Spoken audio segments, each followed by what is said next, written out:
KoitCast. Today's guest is my first ever returning guest. A guest that has spent over 30 years investigating all aspects of the paranormal. Please give a massive Koit return welcome to Steve Mera. Hi Steve, and welcome back to KoitCast. Hi, Paul. Thanks for having me back on. It's amazing to have you back on, and you are my first returning guest. How does that make you feel? Yeah, no pressure. No, no, none at all. None at all. Yeah, thank you for coming back. It's much appreciated. I know from our first conversation, I found I had lots more to ask you about on specific topics, Yeah. Apports being one of them. So I want us to blast through all these. Loads more to learn from you. You're like a walking encyclopedia of all the ace things I need to know. So no pressure I've done again. my best. Yeah. Okay, so let's jump straight in. Actually, no, I want to ask you about your trip. You just come back from the Pyrenees. You just mentioned to me offline. What Yeah, was yeah. that about?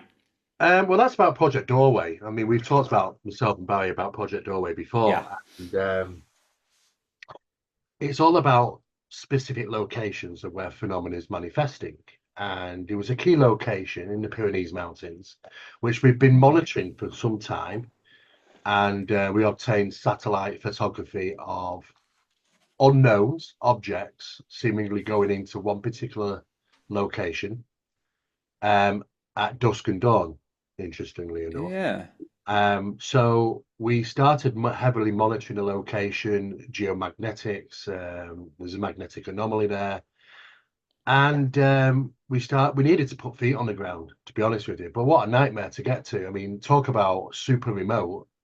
I mean, it's probably one of the hardest treks we've done, getting into the location and the elevation and getting up there. And but it didn't let us down. You know, there's definitely, it's very active. It's not very well known. The locals, the locals know it. You know, it's like a regular occurrence to them. There's only a few people that live up there that high. But when you talk with him, because we made a habit of trying to obtain data from the people locally, they all had stories to tell, and they all call it different things, you know. And it was fascinating. We got a lot of digital information, photos and videos, and it was a good trip. We were only there for a week, but it was a hard graft whilst we were there. And it reached 49 degrees as well, which was Oh, not easy. geez. Yeah, as you can imagine, that's not easy to work under those Hell conditions, no. especially when you're climbing mountains, you know. Yeah. I do a lot of I don't say I do a lot of mountain climbing, but I do a lot of hiking. And I like going up mountains, and I know it's hard work just doing that, Oh, let alone that it's heat. hard. It really is. I mean, Mm. I think we're talking. It was just over 3,500 meters high, um, and we had to try and get in there. And of course, it's not designed for you to get in there. You Mm. know, it's just no big roads and public highways and things. You know, so you really gotta. And this is what the phenomena does. You know, it's certainly when it picks these locations associated to mountains, they are places where it's just not easy to get to, and I think that's all part and parcel of where they like to be. To be honest with you, Did you get out of this trip what you expected you would get out of it? yeah, we got video footage, we got first photographs, we've got submitted photographs from locals who sent the material to us whilst we were there, which were very very nice of them. They're very friendly, and a mass amount of data. It goes back quite some time. It's been a location that first popped up on the scene with a remote viewing program at Stanford Research Facility with Pat Price years back. Hmm. And he targeted this location then. So we've got a lot of different material to come at, at different angles over the years. Lots of reports, lots of incidents. And we met up with a few different researchers whilst we were there, just to collate information. So yeah, it was really rewarding for us, and we got a lot of data, and it confirmed exactly what we expected for that location. That is definitely activity there. The UAP phenomena there is seemingly tracking in at dusk and dawn, and heading down particular valleys and entering the mountain range and actually penetrating the mountain range. God, that inspires lots of questions in me, but I'm actually going to park that one now because otherwise I'm going to get lost on this one for eight. You know what my brain's like? So you tell me something, there's 15 questions, so Yeah, I'll yeah. park it. Let's jump straight into Apports and then definitely come back to that going into a mountain thing. That's highly Okay. intriguing. Anyway, Apports, this one to me is highly fascinating. And we touched on this a little bit in our last conversation, but I would definitely like to explore deeper here. So, to Mm. review from our first conversation, Apports are objects that are sent from the place and act as tethers to here from there. That's right, yeah? I've got that. Yeah. I mean, the apportation and the asportation process. That's the spontaneous arrival, the apportation, the apport, and the spontaneous kind of disappearance of items, which is the asportation. It was always assumed that the item that disappears is the item that turns up Oh, because it looks the same and weighs the same and feels the same and wouldn't know any difference until you put it under the microscope and start really looking at these things. And we discovered that, not everything is what we thought. And that's what makes it very interesting about the apportation phenomena, because we believe the deliverance of the poltergeist type actions, because it is what is probably referred to as the most resourceful of all phenomena, that it may be actually associated with multiple locations at the same time. And this management process over the apportation process is deliverable by the phenomena and can track to location where the apportations have taken place, which is like leaving like a tag in the area so you know where to deliver the phenomena to. yeah. That's how possibly how the management and how resourceful this phenomena can be.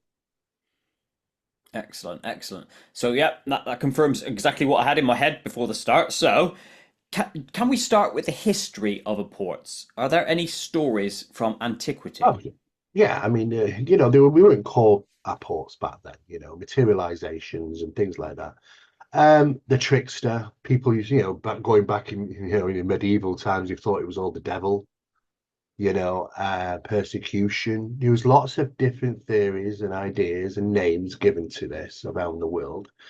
But one thing it seems to be associated with poltergeist infestations when it gets to a level which is like the second stage. I mean, it always poltergeist phenomena. It's a progressive phenomenon. It's like a rule book. It always starts with audible disturbances. But when it gets into one of what is referred to as the largest key area, which is object manipulation area, that means you're stacking of objects, moving objects, projectiles, items found that don't belong, the apportation phenomena, all those sort of things. Falls under object manipulation. The the Apport phenomena can range from very small items to very large items, and it's been noted around the world. Some of them have seen them, never seen them to actually just appear, they're just discovered. It might just be momentarily, but you never see, and I've never come across anybody who said, I saw it materialize. Um, just as you might not see them dematerialize these objects during the apport and asport process. So it's like it's the after effects that you're aware of, and there's sometimes a duration of time that's associated between the apport and asport process, and that's what referred to as the limbo effect. It's the how long has it disappeared for before it arrives back, or that sort of thing. Hmm. Um, and they have been noted all around the world and probably been going on longer than what we thought because it's been misrepresented, not identified properly, associated to more spiritual stuff or religious connotation. And but clearly, though, it's associated all around the world. It's a global phenomenon. Poltergeist phenomena is not just a European phenomenon, as many people initially thought. And it's these incidents that do take place, they're usually common within, I would say about 70% of poltergeist infestations have reached the level of the apportation phenomena. So it's been going on for a long time. It's global. Like I say, misidentified, use different names and references down to belief, culture, society, have their own belief systems. But we've got enough evidence to support that it's been going on for a considerable length of time on a global level. Is there one that would stand out to you from history that you would say is the best, oldest case or anything like that?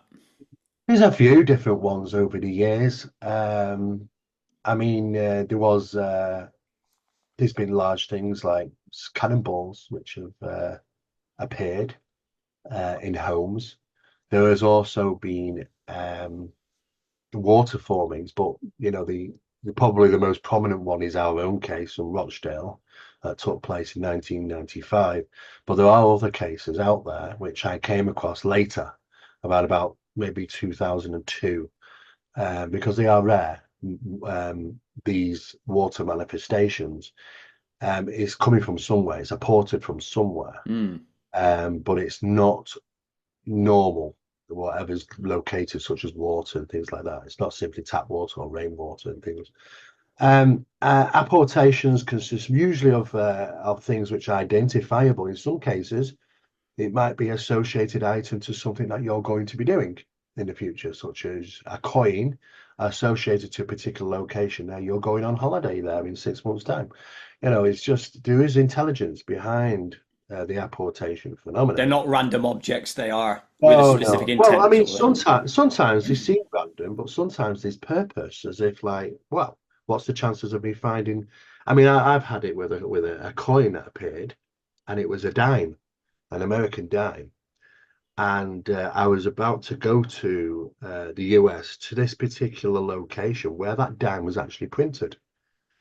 And interestingly, it was not a common dime. It was quite a rare dime, and it was it was worth about 60 $70 to buy it over the internet, so it wasn't Nice. you know but it More just of them, please. Yeah. yeah, it just appeared on the floor, and it's just like, well, why? And you know that there's some intelligence behind it, when you start realizing that, well, it's this is exactly this place I'm going to where it's printed. Just coincidentally. On that side note, right? Because you know that thing was worth 60 to 70 bucks or whatever, and then you started being greedy within yourself and saying, "Oh, can I have more of those, please?" Is Right. that opening the door negatively, do you think? No, it doesn't work like that. I mean, sometimes. I mean, we had Pete the Poltergeist in Yorkshire, which was apparently leaving coins all the time. And he said, "Oh, send us more, send us more," and Mm, he got coins. It doesn't happen very often like that, but those the big occurrences like that where you see a connection and the real, that associatable to something that you're doing or where you're going. So there's intelligence involved in it because it could have been a dime from anywhere, in the US. mm, It has to be there. And the dimes printed in this particular location, there wasn't that many of them, so hence they were more valuable, mm. just coincidentally. So yeah, I mean, it doesn't seem people don't get rewarded very often, in financially by phenomena. Fair enough. Now, I'm interested in the large side of things. So you mentioned there was a cannonball, which is not exactly a small item. Is there bigger ones reported, like really large items, or is that the biggest Yeah, they yeah, go? sure. Yeah, no, there is. There's been very large plants, big cheese plants, which are about 6 or 7 feet tall in Oh, big crikey. containers. Those have been apported. I do believe, though, that they might be the energy involved in apporting a larger object is seemingly far, far more difficult. And I'd say 96% of apports are usually small enough to place in your hand or to hold. Um, and I think they're more manageable, to be honest with you, Hmm. and more easily can be discreetly hidden out of sight. Yeah, I thought you might say that. Yeah, it's a Yeah. sly tether rather than an obvious Well, look what yeah. we I can do. mean, the argument is that the poltergeist phenomenon, because it's so resourceful, it's like anything. When we talk to people and about accounts of have you seen object movement or projectile movements of objects, and they say, oh yeah, yeah, we know. Have you seen any of them lift up from the ground? Usually the answer is no. They're usually seen flying across or coming down, but never seemingly going up, because going up, you have to battle gravity, and extra energy is probably required to create that. Makes And they sense. don't, they're very resourceful and get the same kick out of it if I just do something different and don't have to defy gravity. So, and they're very resourceful like that. It's like the watching how much energy is required, minimum energy, maximum output. And that means that you maximize on people are going to experience this firsthand, that it's a paranormal act. And of course, vexation and stress will occur, and that's what it wants to feed from. Very much like a parasite. But most apports might actually, when they disappear, um, could be just in the wall to your left, could be just under the floor. And in some cases, they have been discovered in places like that. So resourceful is why does it have to relocate an item far away when it can just stick it 2 feet to your left and be inside the wall or under the floor? So this is how resourceful they can be.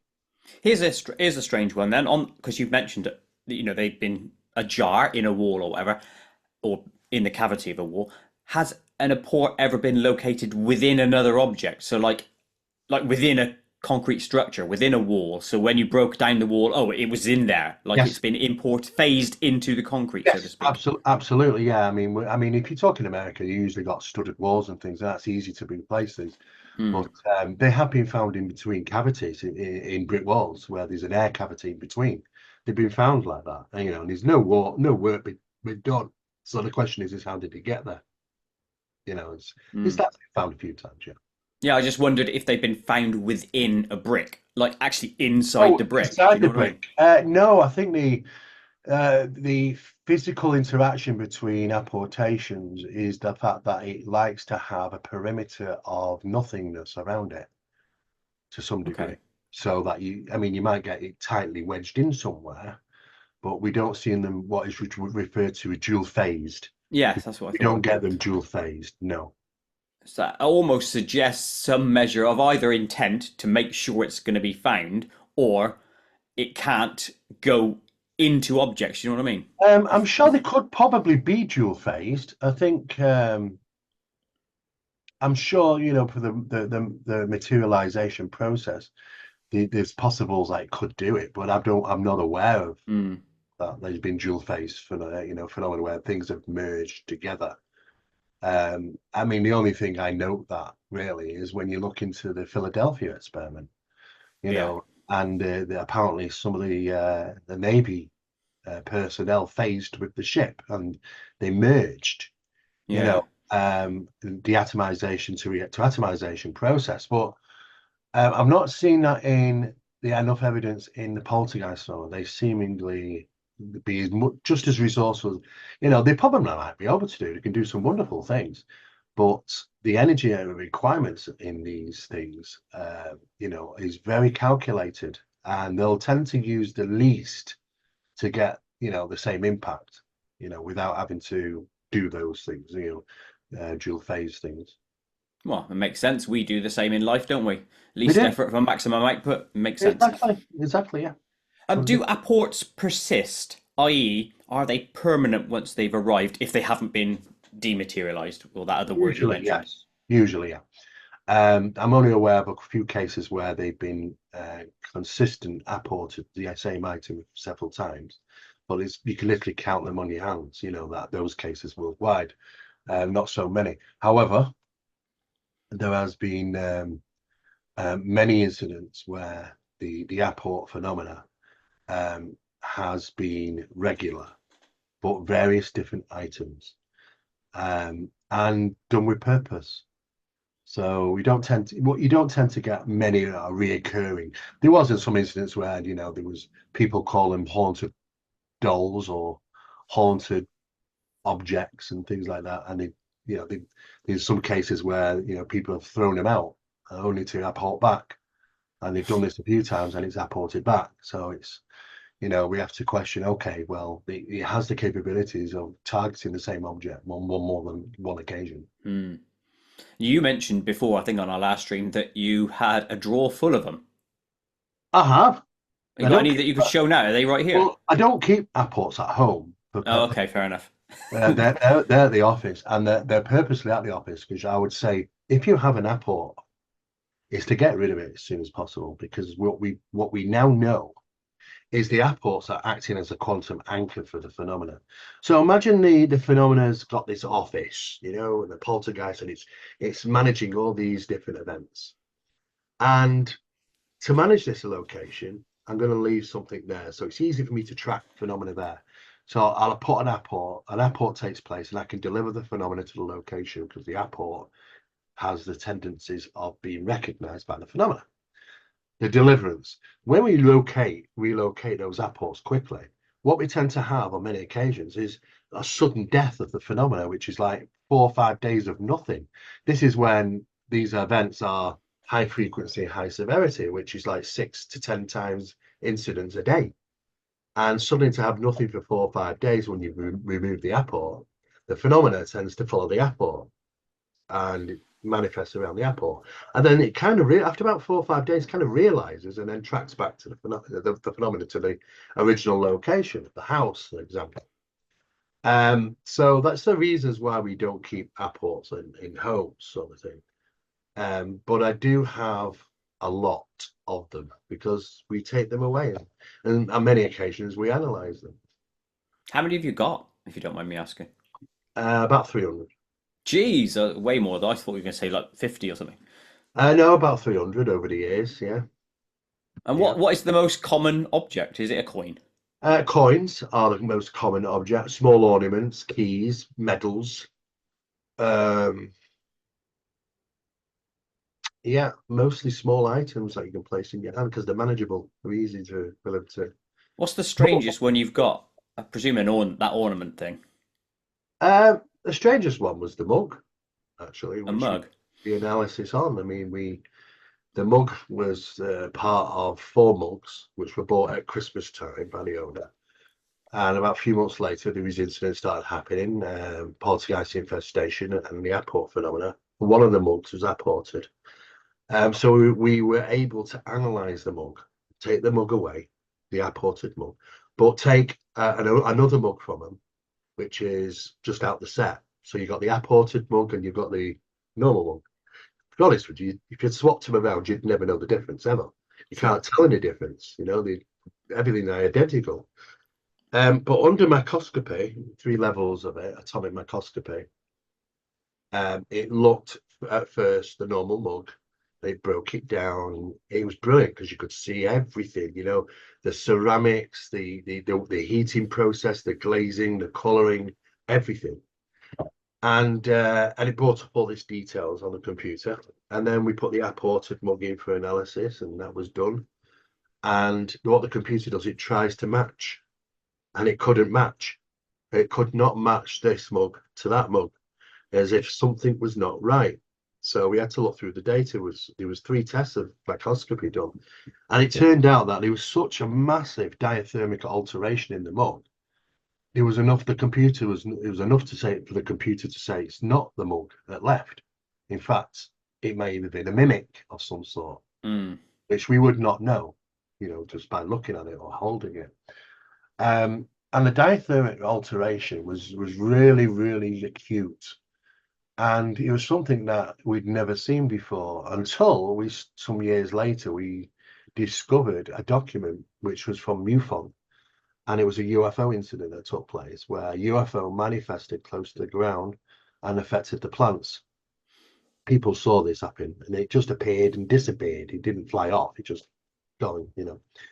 And some of the science guys came out and took samples of the plants. It was known as a plant biological traumatology test.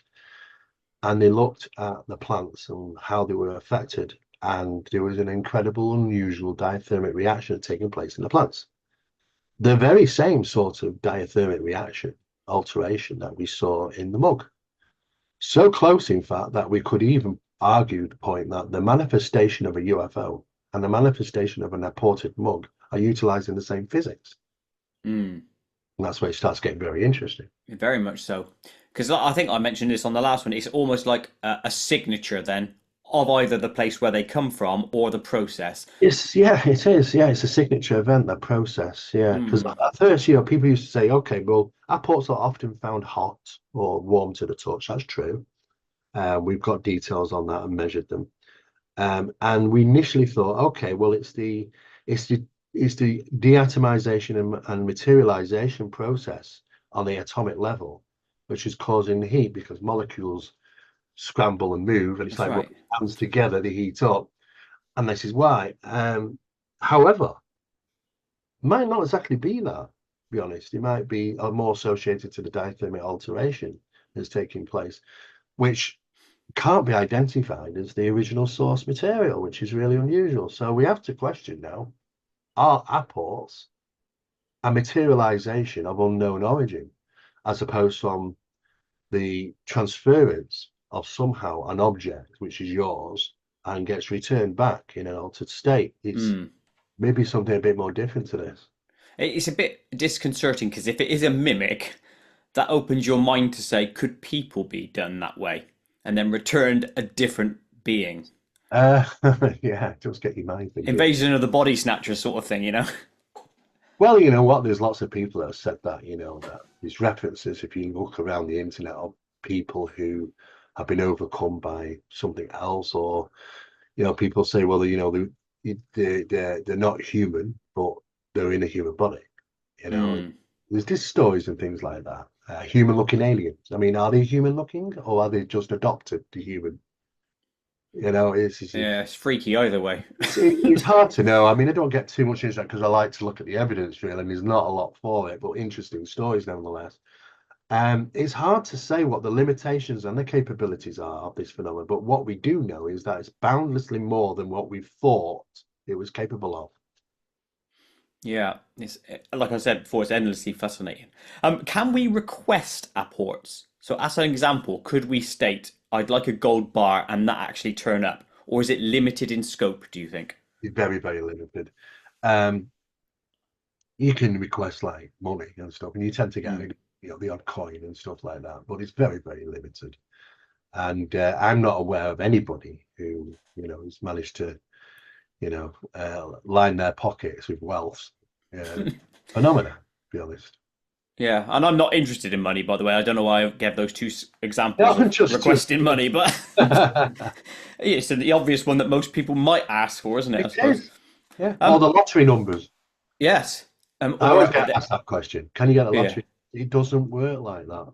This is Hmm. it. See, this is the people don't think, even maybe people might, go see some good mediums, psychics, call them what you will. You won't get them all lottery numbers. This is the thing, Hmm. you know. Well, if it's operating on the basis of that, it's just showing you it can do stuff and it's trying to generate your fear to feed off. Why would it then give you lottery numbers? Because that would give you the opposite emotion, wouldn't it? Yeah, I mean, it wants to cause vexation. Poltergeist Hmm. wants to cause vexation, upset, trauma, those sort of things, because they're fear-feeding parasite. It's like the cryptid phenomena, except the cryptid phenomena is like a physical poltergeist manifestation, because Hmm. all they want to do is scare the hell out of you. They don't do anything, They're you know. sods, aren't they? They really are. Well, it's all about the fear at the end of the day. Hmm. Don't So, give in to fear, people. Never give in. yeah. I don't know if I told you this story last time when we were on. One time in my previous house, I came in and I threw my wallet onto the table, right? And Hmm. I'll show you the wallet because I've still got it to this day. It's this thing, right? Oh yeah, yeah, Not yeah. not massively fat, not massively thin. It's not like wedged with tenors and stuff. Anyway, I threw that down onto the table just like this, so horizontally. I walked out of the room. When I came back, it was stood on its end, right? And the reason I mention that story is because as soon as I came back in, I said, "Oh, okay, well played," and I sort of like let it go. I didn't let it scare me, and Yeah. I think that's how you need to react, isn't it? It really is. I mean, I've been in locations where I've been interviewing a couple, and this was in Morecambe about poltergeist infestation. Quite a lot of stuff going on, and they're both smokers, and one was sat on this side, the other one was sat on that side, and I think one of them said, "Have you got the lighter?" And she picked the light up on the side and flung it across, but it disappeared in mid-flight. It didn't land; it just disappeared in Mm. mid-flight. You know, so. and we didn't see it disappear. It was just you expect it to come back down, drop somewhere, and it didn't. It was just non-existent. It turned up eventually, but that process, also the asportation, the disappearance, can also be seen and witnessed sometimes. Well, obviously, the extrapolation of that one is: was that disappearance, was it then going to be apported somewhere else? So that cigarette lighter was somebody else's apport, i.e., so are they taking those things? Do you know what I mean? The apports tend to be. I mean, sometimes you'll have items that are found in houses which don't belong. Which are seemingly apports from other locations. So what a phenomenon is doing, it might be transferring it from there and putting it over there and going like. Yes. Um, Most of the time, though, it's usually something that you'll identify as that you've lost in the house, or it disappeared, only to turn up somewhere else. Something that you would recognize as your own. Most of the time it's that, but you do get items that don't belong. Absolutely. Hmm. I'd love that. You get a story one day, 10 years, you find a story of someone had a lighter turn up, and it was that one from the other story. Well, yeah, more or less That would be it interesting. might attract to somebody else's because that lighter disappearance might have been the spontaneous arrival of something that doesn't belong for somebody else. Exactly. So, yeah, I think it's could be just a pattern of utilization, It's is it just moving things around, chess pieces on a board, like I don't that? know. Yeah, it Hmm. does seem like that. Is the apport the most important object, or is it the tether element?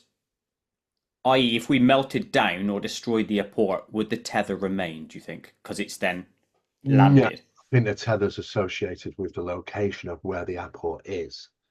It's like me putting a Bluetooth ping or something in your home. I know where to deliver the phenomena to, you know, and it because it alters the object so much, it has a signature, and that signature I think can be tracked by the phenomena.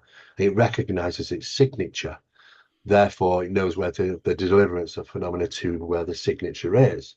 Relocate the signature causes confusion temporarily, and if you were to destroy it, break it up and stuff like that.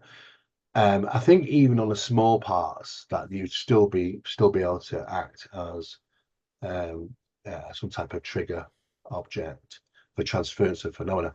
I think you'd have to relocate it or Hmm. completely really destroy it, sort of thing. Um, but I do think that these things act like where to deliver phenomena to, and it helps maintain control of phenomena deliverance in locations. And Hmm. it's just it's a process of generating phenomena which you will experience purposely. They're so resourceful, they're never going to do something where you think, oh, did I move that object? Maybe I moved it. Maybe it was me. It'll never be a situation like that. It'll be so obvious that you'll say it's got to be paranormal because it's resourceful. It wants to generate vexation and stress and upset, wants you to react from this experience. So it makes sure that it's something quite profound for you to realize that and get that reaction. Hmm. And it's like an energy deliverance. It's like just popping in and feeding on that, take that and do that. Very utilizing, very, and there is very feasible that the phenomena at play might be masterful enough to deliver phenomena to various homes under the same circumstances.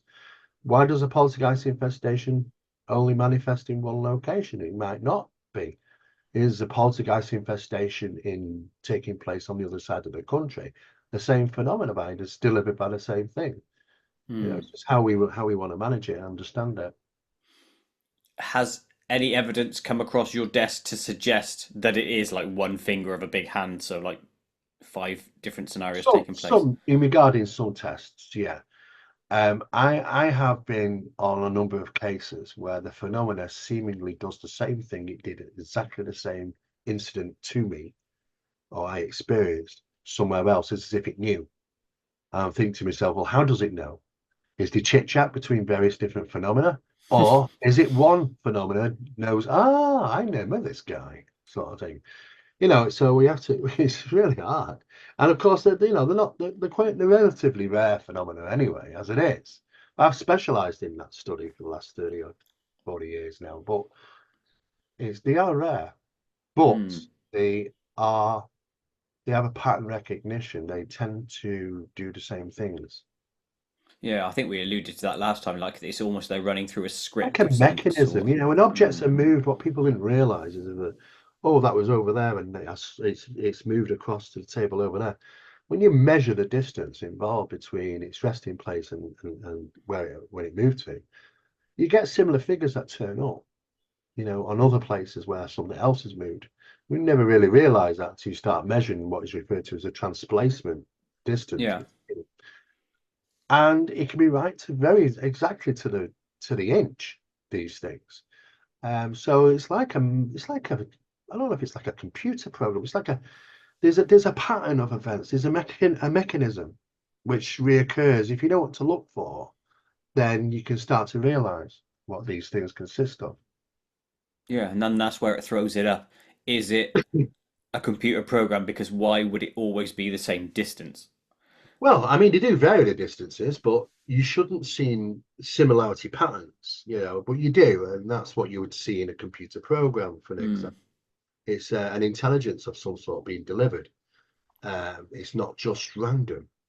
And I don't think anything's really random. I think there's a reason why phenomena manifest in key locations and interact for a certain duration of time, and then moves on to somewhere more profitable. yeah, powers up for a bit, knows it's expended all the energy there or got as much as it can, then buggers off to the next location. Well, yeah, it's just like mining, Yeah, yeah, it's yeah, yeah. mining, where to get a good dig from. I'll go in here until it subsides somewhat or whatever, and then something else, another opportunity comes along, and I relocate and relocate and relocate. So it's just, it seems to be that resourceful that just wants to generate fear. That creates more phenomena, but at the same time, it's feeding from that. It must be gaining something from it. There's obviously something to gain from this, what they want.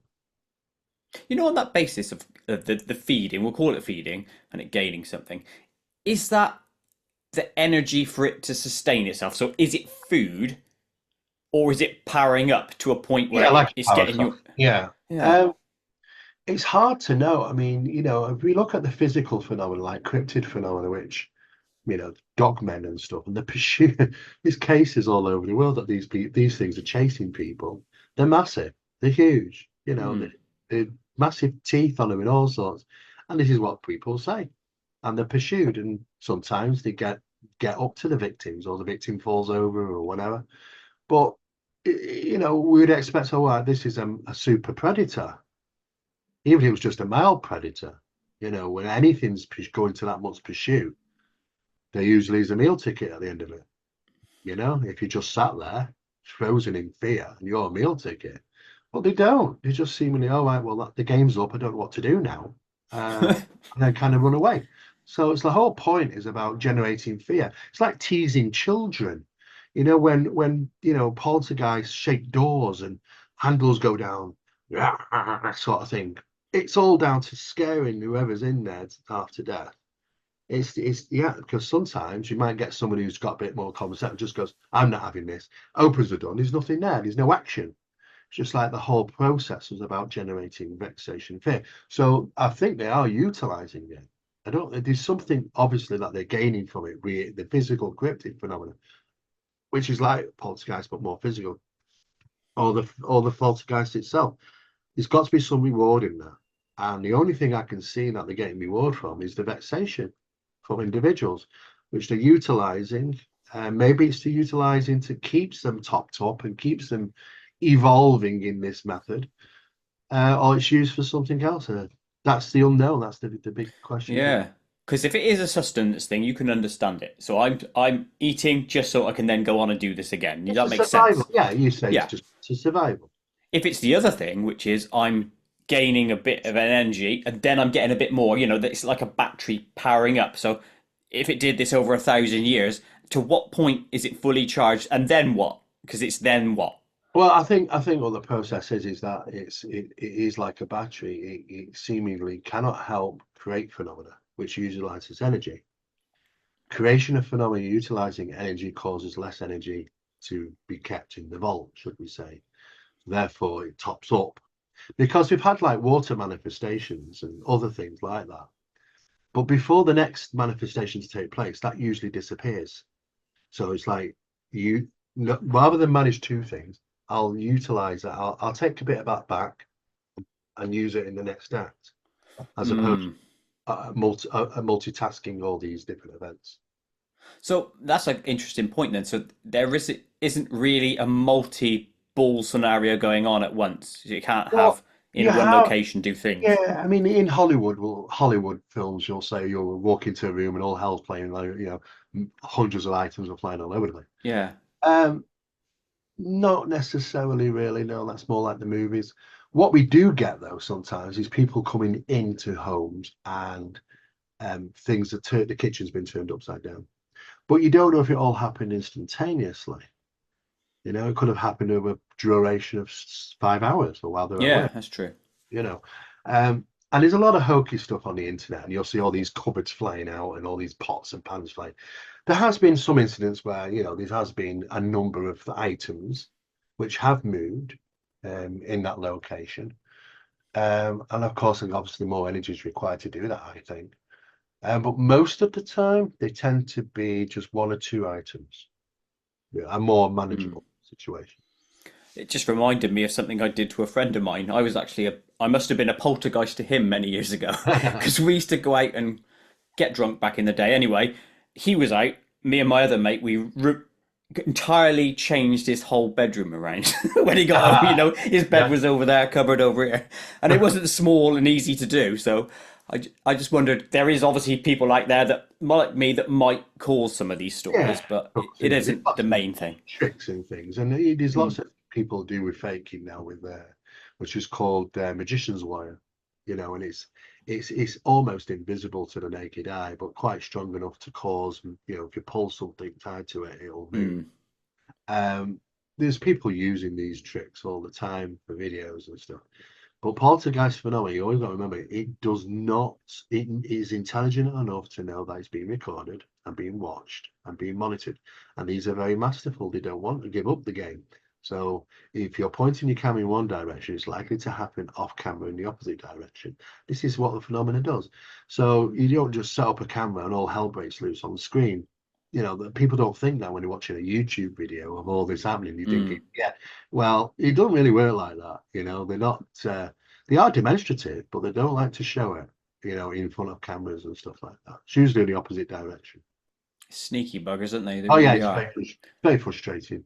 Yeah. Mm. Back to the Apport side of things. I know we talked previously, and you suggested things could be quantumly entangled. Yeah. So is it possible that a coin tether here is also a coin there? So they got one as well. Yeah, well, it could be. I mean, there was obviously the string theory about everything now and how everything is seemingly locked together, but we're still in the quantum mechanics of understanding this. It's early days, to be honest. Mm, But there are some interesting things, and it could be there could be a connection, to multiple items. yeah. It's just we haven't got all the data. Yeah. It throws me back to. I mean, you can only theorize on this one, but it throws me back to that scenario I mentioned, which was imagine a coin comes through and then we melt it down completely. Does it mean that theirs would then melt down? I don't know how that works. Well, yeah, I mean, basically, that's what string theory means. When we alter one side, it alters the other. Even Mm, spooky actions at a distance, and that can be over a considerable length of location. Miles, if not more. Um, it's said to the theoretics of this, if they are quantum entangled in this way, we would expect that to happen. But they might not be. It's hard to know if they are or they aren't, obviously, because we're still early days in regarding the research on this, believe it or not, even though that phenomenon has been going on for hundreds, if not thousands of years. mm. I suppose that one's going to be an almost impossible to do anyway, because if it is in another dimension, you've got no way of bloody sorting it out, have you? No, not until we can basically create another dimensional field which we can sustain and put items into there to Yeah. see if they can be manipulated through our actions outside that sustained area. That's the only way. That's like I'm sure studies are heading there. Yeah. Thinking along those lines, do you wish you could live longer so that you could see those Oh my, things? yeah. I mean, although I've been at this now for 41 years, I'm still learning. And I never, Mm. you know, I realized some years back that, you know, I'm never going to get the answers, you know, but I chisel away at the wall and we are getting bits and we are finding out certain things that there's a mechanism for phenomena and, you know, there's a kind of a rule book that they do. And, you know, we call it paranormal mechanics and that's the study that we work in. And that's more than we ever learned over the last 10 years, you know, just acceptance. People are just so easily to accept somebody else's ideas. And you turn out that, oh, that actually might not be right. It actually could be wrong, you know, and you have to put new data, new research, and new experiments forward. And bench test them and continue to do so until you get feasible enough conclusions that match up and say, okay, there's something to this. So at least we are taking some steps forward, more so now than we ever have done before. But I think in a lifetime, no chance. You Yeah, know, it's just a so, blink, isn't it? it's so vast, the phenomenon. Mm. Such a shame that because I have the same mindset of you that I have such questions that I want answers to, but I'll never see them within my lifetime, and that's frustrating big time. Oh yeah, it is. You have to just accept the fact that all I can do is be an attributor. Yes, a You step know, along the way. no one's ever going to be at the forefront. You know, they'll always just be attributors of this or attributors of that. But it moves us forward, but it's a long, long process. Mm. Horrible, really, but that's the frailty of man. Yeah, it's exciting to do it a little bit. Sometimes a little Yeah, rewarding finding those things. You know, yes, the definitely, but breakthroughs. not the big reward of the big answer. You're just getting the No, small to get the rewards. big answer, but no, I don't think we're. I know maybe we're not supposed to have the big answer because the phenomena, you know, is very. It's so manipulative, and we are so easily controlled, and it's aware of our actions that you know we're fighting this a superpower, basically. You know, in Mm. trying to get ahead of it when it knows and it can read our minds, it knows what we're thinking, it knows our reactions, it knows what we could do. It's hard to be undefeated, you know, Yeah. for it. You know, it's always going to win. You know, I think we look for playability where it will allow something sometimes to be demonstrated which you can obtain evidence for. You know, that's a good thing. Sometimes when they want to play games with you, you know, most of the time they just don't. Most of the time they just want to, you know, think, bloody hell, it's going to drive me potty. Let's try to work this out. I wonder, going back to this whole, um, this is a whole matrix thing where it's all a computer program thing. I wonder if we are sort of like test antivirals that were pushed in to test the machinery, test the program. I don't know. We're constantly pushing it, and it's Well, I mean, there's a massive amount of super micromanagement going on by the phenomena on the very smallest to the greatest scale on various different platforms in various different ways.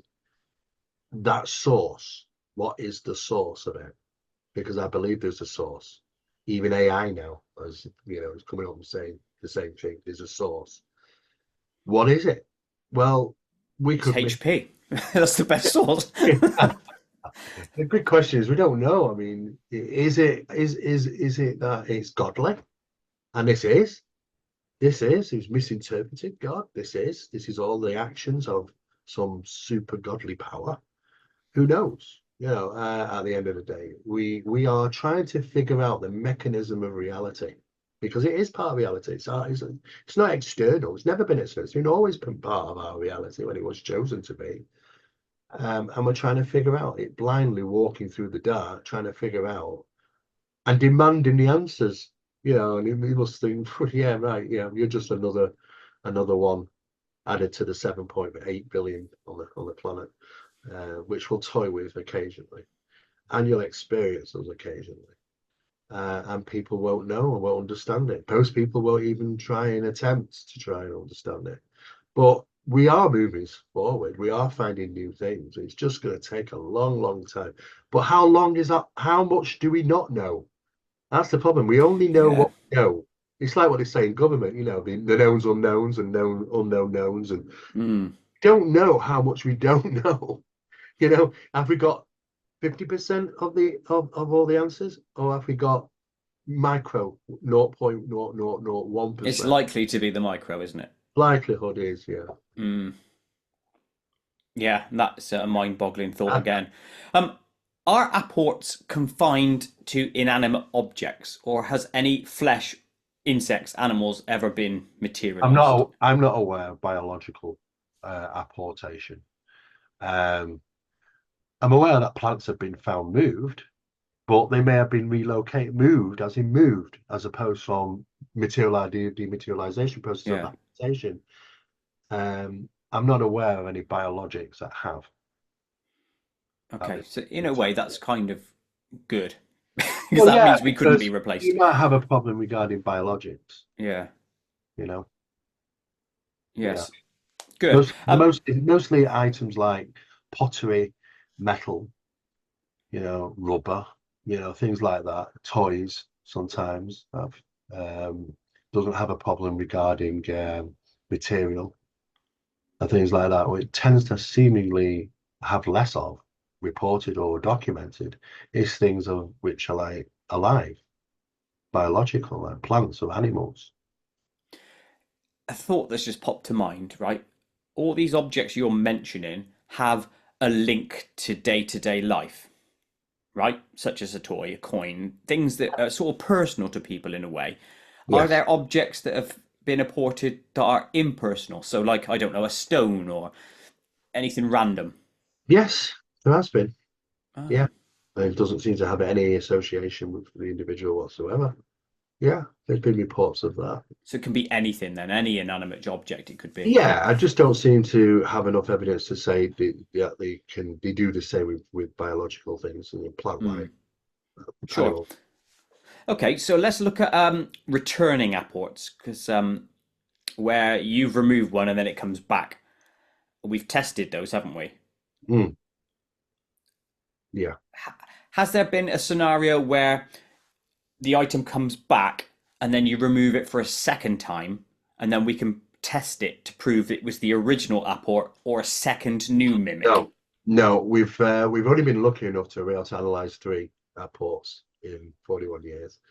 It doesn't, even though the whole process of analyzing apports, because people never did. People just thought, oh, keep the apport. Oh, this is a nice apport. Tell people, tell the friends and the family, look at this, it's an apport, I'm going to put it on the shelf, and it'll stay there. And the phenomenon will continue for a longer period of time until they get rid of it.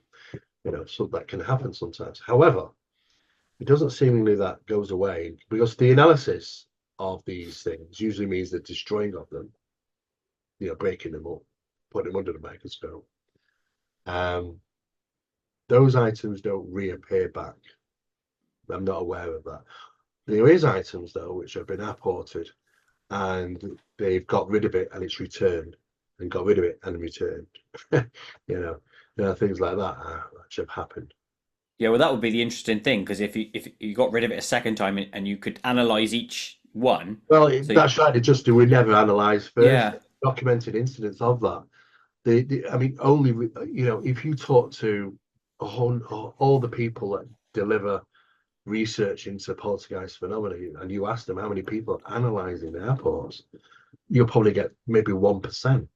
Out of that 1% is can they afford to do it? Is there people that are happy mm, to assist? Because it's very expensive. Luckily for us, we had Lancaster University on our side to help with that. Only because I think they were just interested as much as we were. But everyone wants to pay vast amounts of money for doing analysis now. I mean, we've tried to do it with, sampling blood. We can just about afford to pay for. Can you tell us if this blood is human? And we'll get that, and they'll come back, say yes or whatever.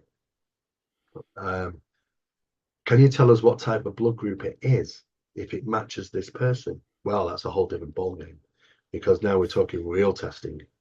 And when that test takes place, it's going to cost you 10 times more, and sometimes that can be up to about maybe 5,000 or three, four, Jesus, £5,000 for all assistance, and you've got to think, is it worth it?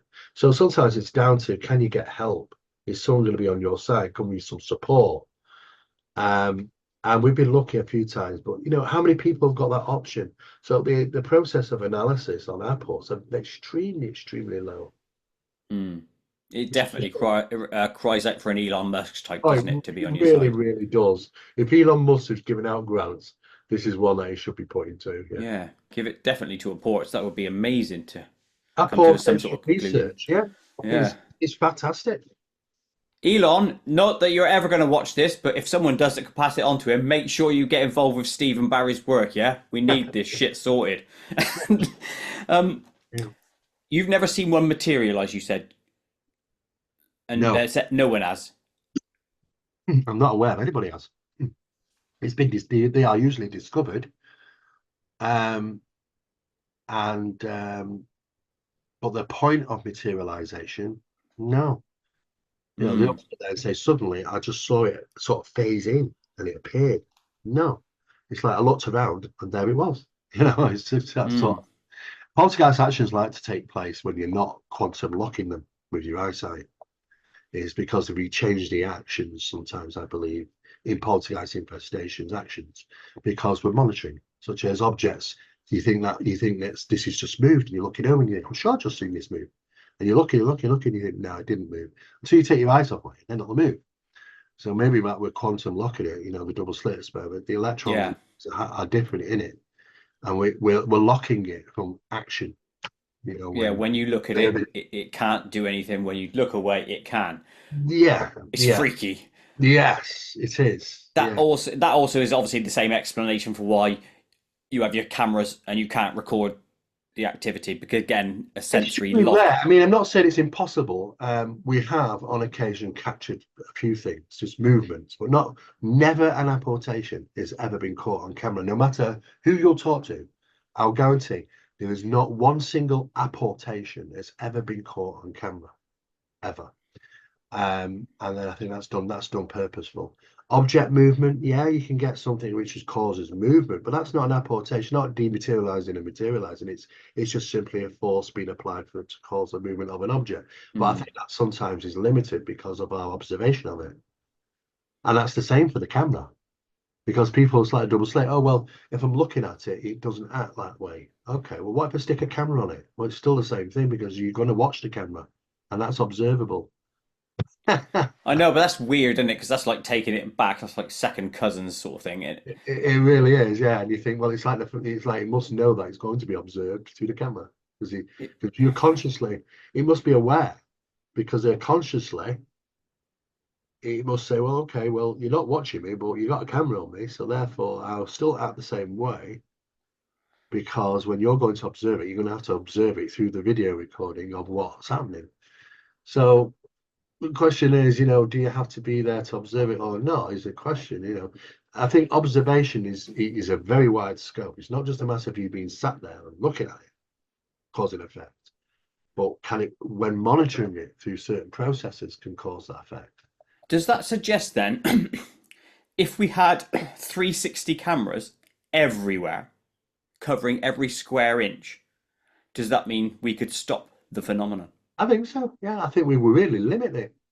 It'll really limit it to the point where it doesn't have the freedom it requires because of observation.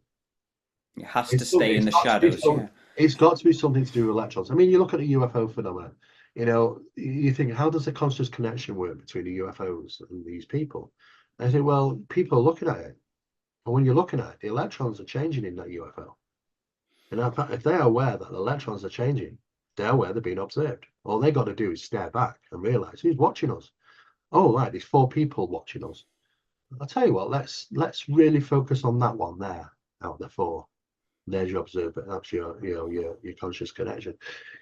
How did he know to do that? It could be simply it's the same thing. Is that where the electrons are changing because we're watching it and it's seemingly aware, just like poltergeist or paranormal phenomena is.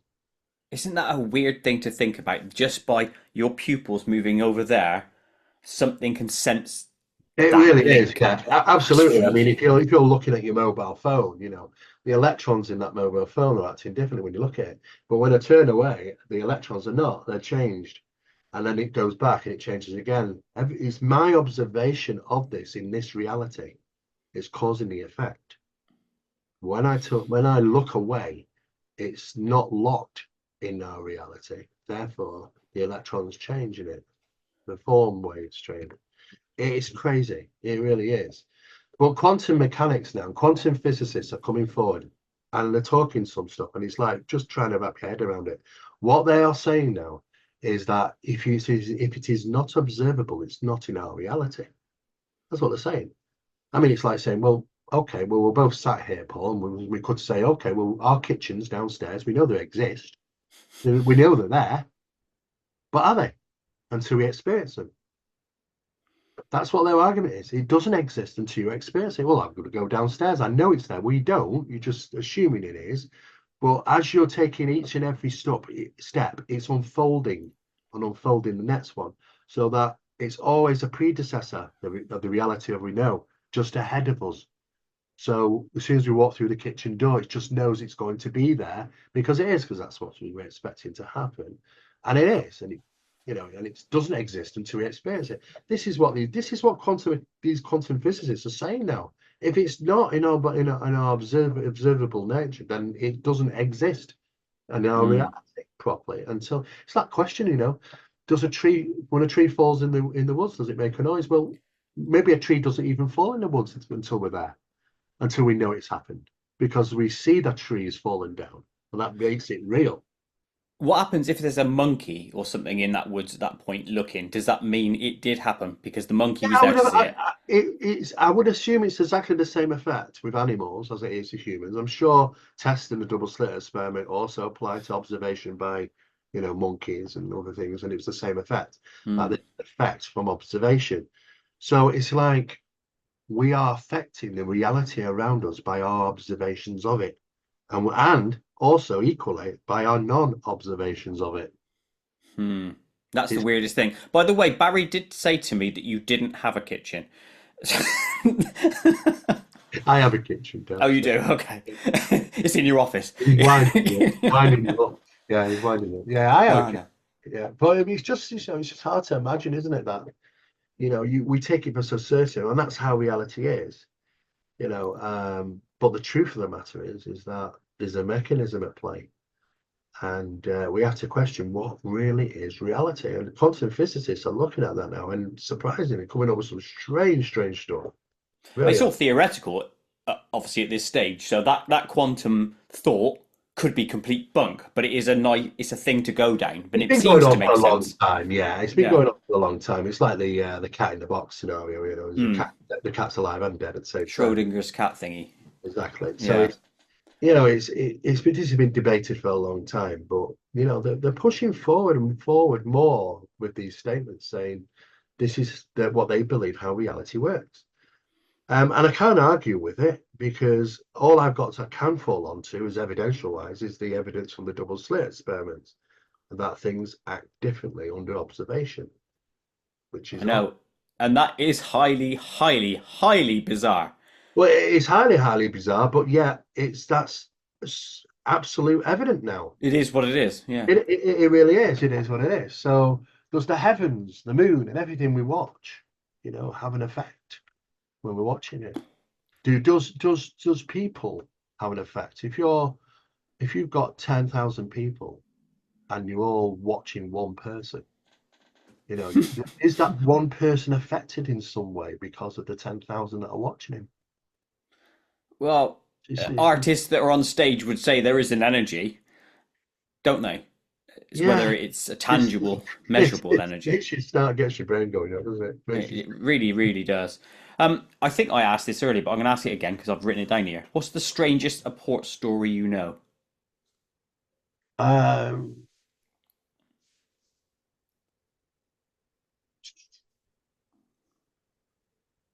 there was a set of cannonballs that kept reappearing. That was one, probably one. I mean, no, most of the apports are usually far and few between, but when they're happening, it's usually something small, and things like that. Or I think I do like the ones where they get returned. They get rid of them. And they think, oh, the devil's possessed it, and they get rid of it, and it turns up again, and again, and again. Yeah, Hmm. that's going to cause some vexation. Yeah, I like those. Yeah, they don't happen very often, but there has been a few of those occurrences. Yeah, I like those ones best. Yeah. I would say the same thing. It's like, you bloody will have this in your house. It's that Yeah, sort I of mean thing. the apportation can be. I mean, because we talk about the poltergeist manifestation process, like liquids and things, but that even could be apported. You know, they could be liquids. It could be apported. I don't know. It's we don't know enough about it, to be honest with you. You know, certainly. I mean, I wouldn't have thought with blood because it's biologics in it, unless it's completely sterilized blood. Hmm. You know, which we'd have to know through analysis. And like I said, it's always expensive. I know some analysis has been done on blood before, and it's been found that the blood group is nothing to do with the same blood group that people lived in the house. So it's been foreign agent, you know. There's been tar, excrement, all sorts of different things are reported. Excrement, Yeah, like shit being yeah, put in someone's plate. Oh my god, that's the yeah, worst one. on the walls and stuff. Yeah, Oh yeah. Jesus, that's definitely the strangest and worst one to have. Yeah, well, if these are my yeah. I mean, is a poltergeist manifestation the same as the Apport phenomena? It might be. We just don't know. We just don't Hmm. know. Or at least it's using the same mechanics sort of thing. Yeah, same process. Yeah, yeah. It's not enough cases alone, and enough cases because you have to say, okay, out of all the cases there are, how many do we know? Well, that's a minimum. Out of that, how many are investigated properly? That's a minimum. Out of that, how many people actually conducted and now have those occurrences happen? That's a minimum. Out of that, how many people actually have analysis done and that's a minimum. And before you know it, you're just dwindling right down and down and down until you've only got hardly a handful of Hmm. interesting cases around the world. And that's the problem because the statistics drop fast. Are you searching for people with the port stories, or is it just a case of you No, do it from a poltergeist case? well, poltergeist cases, they tend to manifest in key locations where there's a vexation cycle. It's like a moth to a light bulb.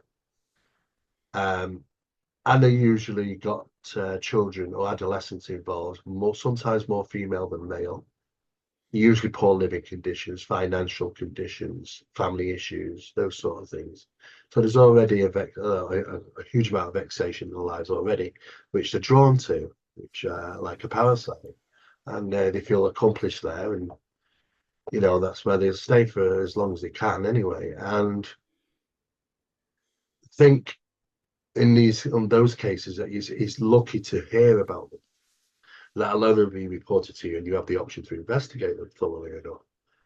Um, you have to look around, but they don't come out very easily. We've been lucky a few times, to be honest. The Rochdale Poltergeist case was because the family being plagued so badly by the phenomena. It was a council home, and they reached the newspapers. Somebody spoke. It came out in the newspapers, and that's when I got to find out. So I was a bit of luck was involved there. I've done a few others as well. I've only done about maybe 6 in 41 years. It tells you How rare it is. Hmm. how rare it is. But I do get a lot of people sending me the reports because they don't want to keep them. That's nice. And you Thing know, is, amongst that lot, there could be 75% of them are crap. You know what I mean? could be. Yeah, that's you'll never know, will you? If it helps them, if they think that's the case and it helps them, then fine. Even a Yeah, placebo to some degree. that's true. Let's move a jar now to NHIs, possibly the management behind this whole scenario. So NHIs or non-human intelligences. Again, we touched on this briefly last time. Can you give us a brief synopsis of what these or them or they are, and then we'll Yeah. go into all the questions. Well, NHI is a new terminology. It's pretty much come forward. Not that it was only referenced only a couple of times over the last 15 years, but more so now.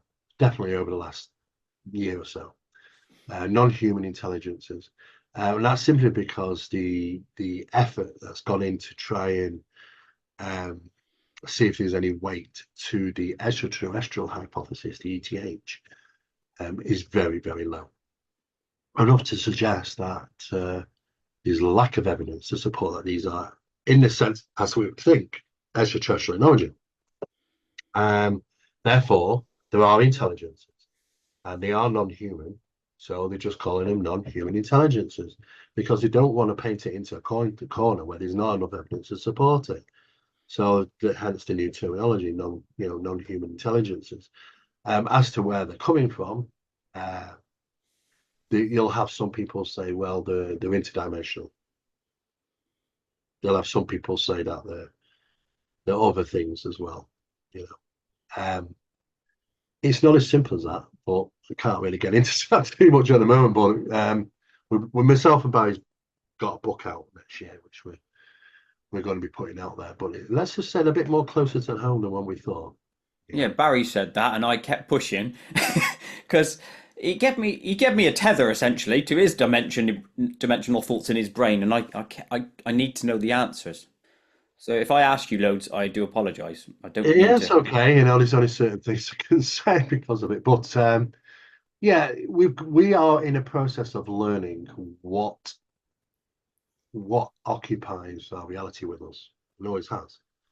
And there's been a ruse over the years, it's extraterrestrial. If you look at if you look at all these varied different beings that have been witnessed around the planet, we are approximately around about maybe 12,500 different ones.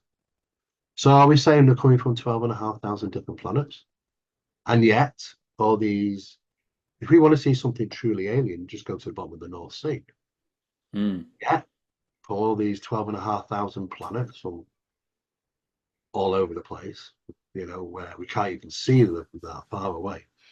Like they're all bipedal and have two arms, two legs, two eyes, and a nose and a mouth, and do pretty much the same things. Something doesn't add up. And this is the big problem because the phenomena has the capabilities of creating its perception of themselves in our mind's eye as to what they want to be. Sometimes they make mistakes. There's been cases where UFOs have come landing down, and you think, "Wow, what technology that is!" And then they've got 1930s portholes and rivets on them, and you think, "Yeah, they didn't quite get that right." Hmm. Yeah, they make mistakes.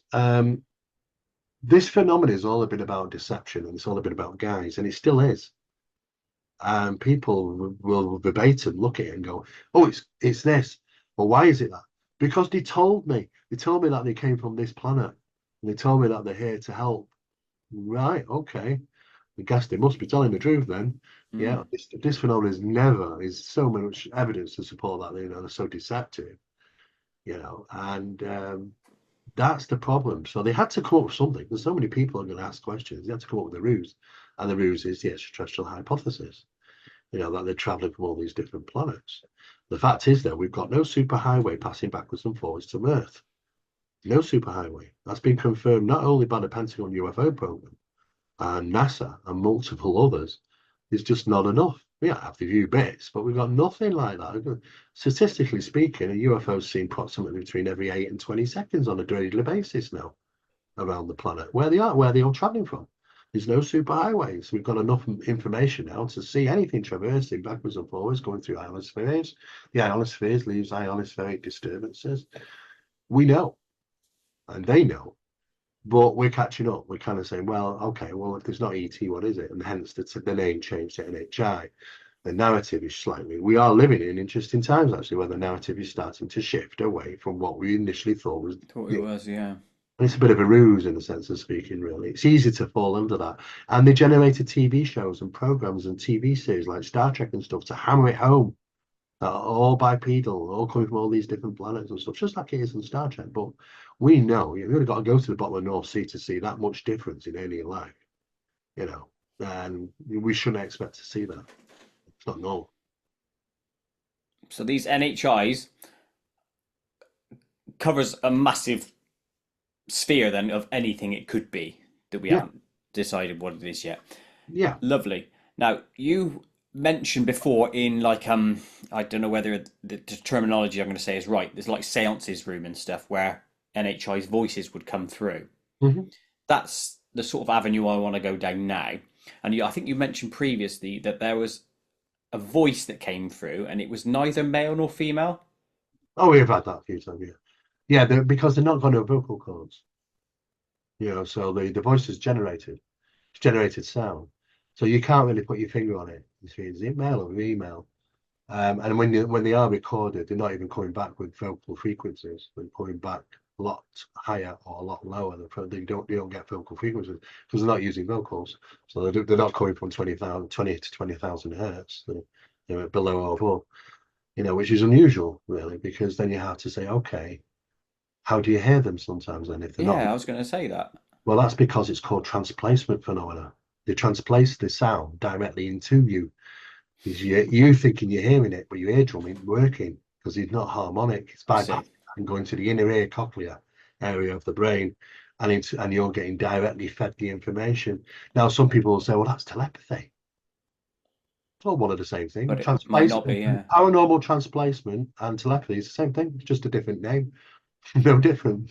We know we can do that as well, can't we? Because we can, I know there's like, probably the Americans have got it where they can send audio just to one person, that sort of thing. That's right. They can, and they can target inner ear now as well. Ah, The MK Ultra experiments did that. mm, Yeah, this is how the phenomenon is operating.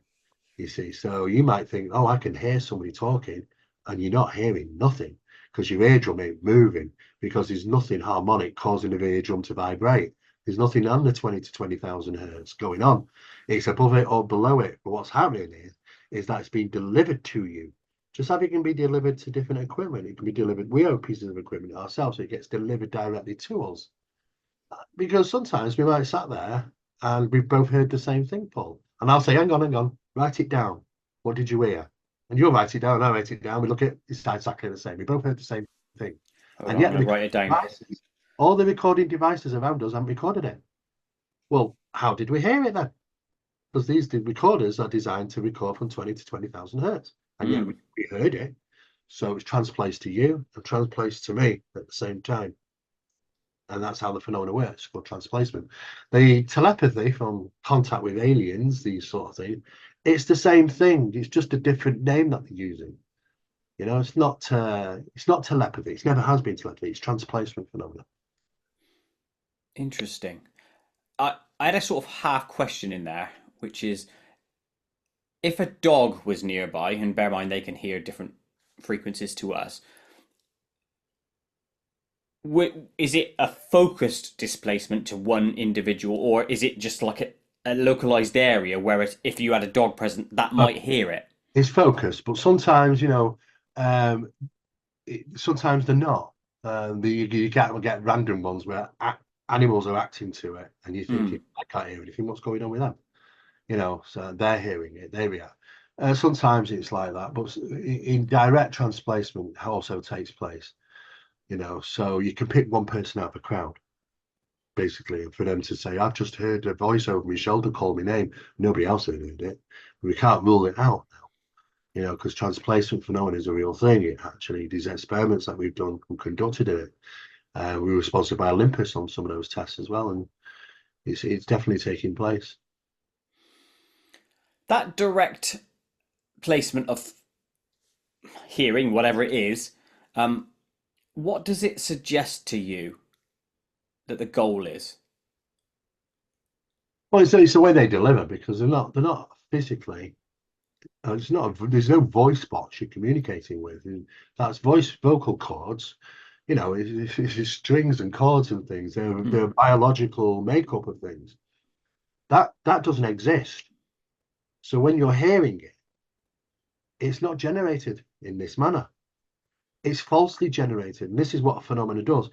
All sounds produced by the phenomena are not normal sounds. They sound they are because your ear or whatever that you're hearing can't work out the difference between have I heard my mum call my name over my shoulder, which is going transplacement to me, or I've actually really heard my mum over my shoulder and she said it harmonically. Mm. We don't know. We're not there to see our eardrum vibrating to know it's harmonic. We have to rely on equipment to tell us so. And I think on many occasions we have people are just picked out of the crowd, and on some occasions, you've got group communications, and they can vary sometimes between different people. And these NHIs, whatever this is, and the phenomenon we were talking about earlier, poltergeist, the Apports, and all that, it's all one and the same thing. Everything's all one and the same thing. Yeah, I don't know. I know that. I know you mean that. I just wanted to make sure. Yeah, listeners and watchers can also think. yeah, when AI looked at this, and 3 years of information went into these computers, every feasible thing you could think of about the paranormal, supernatural, Earth mysteries, cryptid phenomena, UFOs, all sorts, and the subcategories and the subcategories of that, crop circles, everything. 3 years of information went in to hopefully deliver some type of conclusion what was responsible for it all. And it came out, I don't really expecting reams of stuff to come out. It was only really a couple of paragraphs. But, the AI computers are very clever. And it said, from all the details that were provided, the commonalities were so high that they said it was all the one source. And that source has the capabilities of creating physiological constructs. I'm a physiological construct. You are. This is everything. Creation of physiological constructs. That means when it says creation of physiological constructs, it means it's metaphysical. It has to choose to become solid or not, Hmm. just like paranormal phenomena. I saw an apparition and it was a real person. It touched me, it slapped me, it pinched me, it pulled my hair. Oh, I saw it walk through the wall then. Well, it's either physical or not. Well, it's metaphysical. Paranormal phenomena has always been metaphysical. No. Look at the UFO phenomena. UFO phenomena is metaphysical. 1 minute there's on radar, next minute it's not. 1 minute they're invisible, next minute they're not. 1 minute they're going into the water and leaving a splash. Next minute there's no wake in the water as they enter it. No splashdowns, no wake, no sonic booms and stuff. They skirt our reality of metaphysics. It's the same phenomena from both sides. So it's the same source, but delivered in multiple different ways. It's and that's pretty much what it came out with from all that 3 years of data. But it was enough to say there's enough connection between them all to realize that it has to be all connected. And we were going that way mentally anyway. We thought it was going to be one thing, and then the AI just sort of backed it up, so to speak. Well, yeah, absolutely, yeah. I mean, our own research has identified this. We shouldn't have a crossover. We we we get communications. We've had communications through test experiments in the paranormal associated to our UFO studies. How did he know? How did he know where we were, Mm. what we were doing, why we were doing it? And that's in the paranormal sense. It's cross-connected. The intelligence knows, so. And if you look very closely at the aspects of all phenomena, you'll see the same ticks in each box. You know, paralysis, shadow apparition in the bedroom, paralysis, alien abduction in the bedroom, same ticks. And you can go on and on and on and on with these lists, and it's basically all you're doing is seeing a variation of the phenomenon, not a different phenomenon. It's a variation of it. Mm. It really makes my mind boggle in a good way, by the way. Well, it does for us. I mean, but we know what we know, but we don't know what we don't know. And that's the problem because these things are always one step ahead. Trying to play their game is not easy. They can even manipulate reality in regarding the success rates of experiments. For instance, you just want to get on a bus and go from one place to the other. This can guarantee that things will happen on that journey that you will never reach there and the time you need to reach there. And that's what it can do when it doesn't want you to be successful. It can intervene and throw obstacles in your path. And sometimes that's why it's so hard to conduct some of the experiments we're doing, because we try and do it covertly, but it's so hard to do anything covertly. Again, from the phenomena, it's always watching, learning, and recognizes certain people for what they've done. It's so hard, but what we've got to do is we've got to be triple vigilant. That's what I was saying to Barry last week. Triple vigilant. That means that we've got to not only double check, we've got to triple check every single day, because something has happened when we go, hang on a second, why is that like that? Well, that means that we're going in the opposite direction by 3 hours. We'd never be there in time. Well, who made that mistake? Well, that was that. You got to triple check, because Mm. this is what the phenomena does. Does this also suggest that if you have some measure of success in an arena, and obviously your investigations and your experiments and stuff, does that mean that at some stage you're going to have ultimate failure because they intervene to stop further success? Yeah, it's a game of chess. So what you do is you enter the game, you enter the game with them. If you are successful, in managing to bypass the obstacles, um, and get to a point where you achieve something. If they're not happy about that, then they'll make sure, because they evolve, they're clever, they evolves the phenomena to beat that system and get around it. So you've got to constantly evolve with it. Your research process has got to constantly evolve with it. There's been purpose times when, you know, we've delivered no work in a week. We know what we need to do, but we've done nothing in the lineup because we want to keep it low key as much as we can. The best time to obtain cameras of phenomena when we're witnessing it out in the deserts or jungles or mountains or whatever we are is to have a third party say that I'm going to come in and maybe record or may not record, and you won't know when it's there. Sure. Yeah. So we don't know. We don't know if it's being recorded or not, because if we did, they'd know it from us and not manifest because they know that they're going to be caught on camera. So sometimes we have to take somebody out of the circle and completely disconnect ourselves with them for the opportunity to be able to capture something.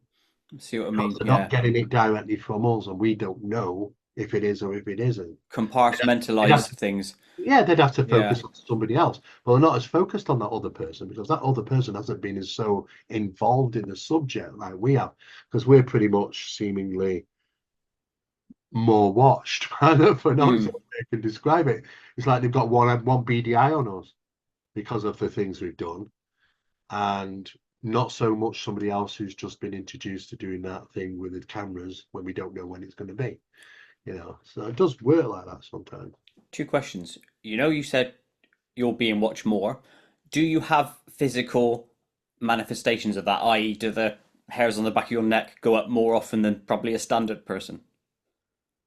um we have a lot of things which do manifest when they're not happy, or when you want to cause problems. That's usually directly associated to something that we've been working with, and that does happen, yeah. And it can be quite alarming. It can be a physical attack, um, and it can be just breaking things in the house or causing problems or bad things happening in the house or the family and issues with things. Yeah, it's if they're not happy, what they'll do is they'll look deep into you, Paul, and they'll think, and they'll really do look, and they'll go, okay, what is the hardest hitting thing I can hit this person with, which is going to stop him in his tracks? It could be anything. It could be that suddenly someone's fallen very ill. It could be that you get up tomorrow morning, your car's dead, just won't work anymore, or a real something that's just going to drop you to your knees and go, oh my God, I've got to deal with this, and that will take you away from what you really were going to be dealing with. It can be that. It can be that simple, targeted, specifically to get you away from doing what you're normally doing. And sometimes that can even mean sometimes like, all right, you just lost your job in a day. It's just happened. Boom, your life's changing still, or something. It could be simply that dramatic, just because you're trying to put a damn book together, And this has been the hardest challenge, putting this book together with Barry. I have to say, it's been, so we have nice peaceful times when we're walking, when we're not involved, and then suddenly we have let's try and get another paragraph done, and then all hell breaks loose. It's that's why it's taking so long to do this book, because what we're delivering is information that I don't think they want out, to be honest with you. Um, Does that mean you're on a hide into nothing then? yeah, it's hard work. It is, yeah, and Mm. we will just keep chiseling at it and getting it done. We're 9 chapters in, but chiseling at it. But there's always something coming up every time we bloody try and do something. It's just more so than any forms of coincidence. And it's not just me it's involved; it's Barry as well, or both of Yeah. them. And it's a real deterrent. It really is. Now I had two questions, and I can't remember what the other one is now.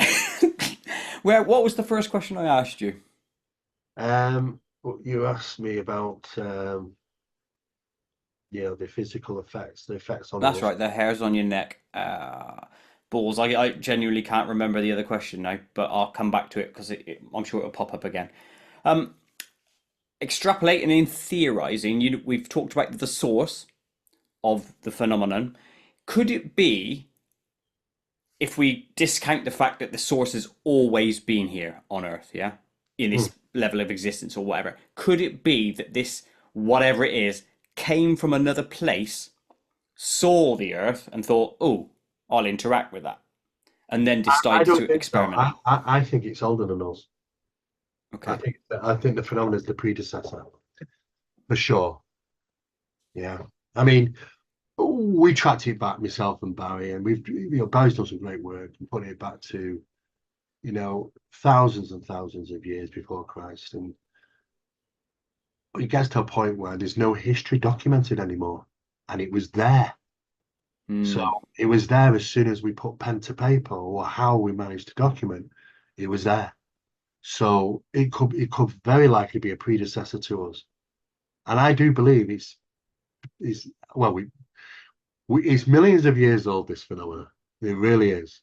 It's It's a old, dinosaur, isn't it? old, ancient, and clever with knowledge, and it changes and evolves to fit humanity's trend at the time.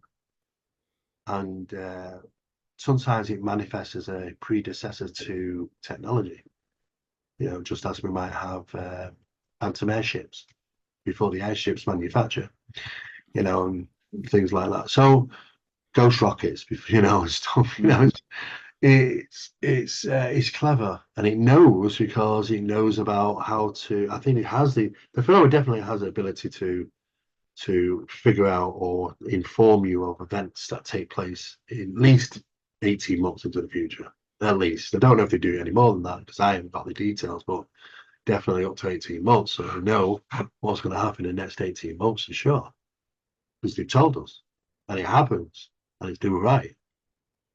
What was the last message you've had about the future that hasn't come to pass yet? All three have. All right. So you haven't had a new one since that you're waiting on then. I've not had a new one since. No, no. Okay. All, Can all you three. tell me about one of those ones that was given to you that came true, or was it personal stuff? No, no, no. It was okay. It was like it was like turning around and saying, well, in October, on October the 14th next year, you'll be in this town in this country, and you've no plans to ever be in that country. You've never been to there. No reason why you would ever be there. No connections, no family connections there. It's just like the last place you'd ever think, until the 14th of October the next year. A sequence of events happens where you are going to be there exactly as they said. So it pulls into question, well, do we have free will, or is it mapped out? Or is it not mapped out and they made that happen through multiple serendipities to get there? Who knows? To be honest, it's Hmm. puzzling. But they demonstrated it 3 times, absolutely spot on as well. So we know that they never done it over 18 months.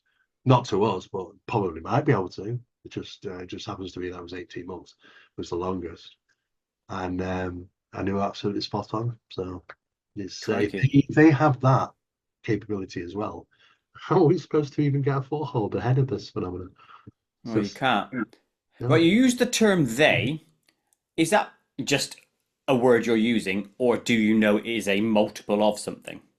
I say they because they appear to be they, Okay. though that they could be one source. I mean, if we're talking spiritualism, for an example, Yeah, yeah. spiritualists is in a spiritualism manner, we are all one, but we are also us. We're both, you know. So it's a bit like that said. There's a governance, I believe, which is the source which allows these things to do what they do, and there's multiple various ways in what they do over the centuries. I remember that question now. Um, I'll come back to that in one sec because I want to just Hmm. carry on with this bit. These NHIs, they're the management of our reality, or are they the creation of our reality, or is it both? I think it's both. I think the NHIs presented themselves in multiple different ways, doing the same thing because they always tend to do the same thing. You follow the phenomena, not the mask. The mask is forever changing, but the phenomenon stays the same. And now Barrow say that. Um, that changes, and it will change again. And the alien grey will eventually disappear once it stops becoming so popular throughout internet. It's only because it's in our conscious mind so much it stays that way. Prior to that, it would have been the 1950s space brothers, because that's what our conscious minds accepted then. But now the alien grey throughout the internet is everywhere. It's clothing range, it's cartoons, it's in your face all the time. They're here to stay for a while, I think. You You know. could prove something there, couldn't you? Because you could sort of mass viral market a new shape. Let's just call it a blue sphere. Mhm. And we get that into the consciousness of everyone. Could we then manifest paranormal encounters with the blue sphere? I think phenomena will start to appear as what is manageable for us.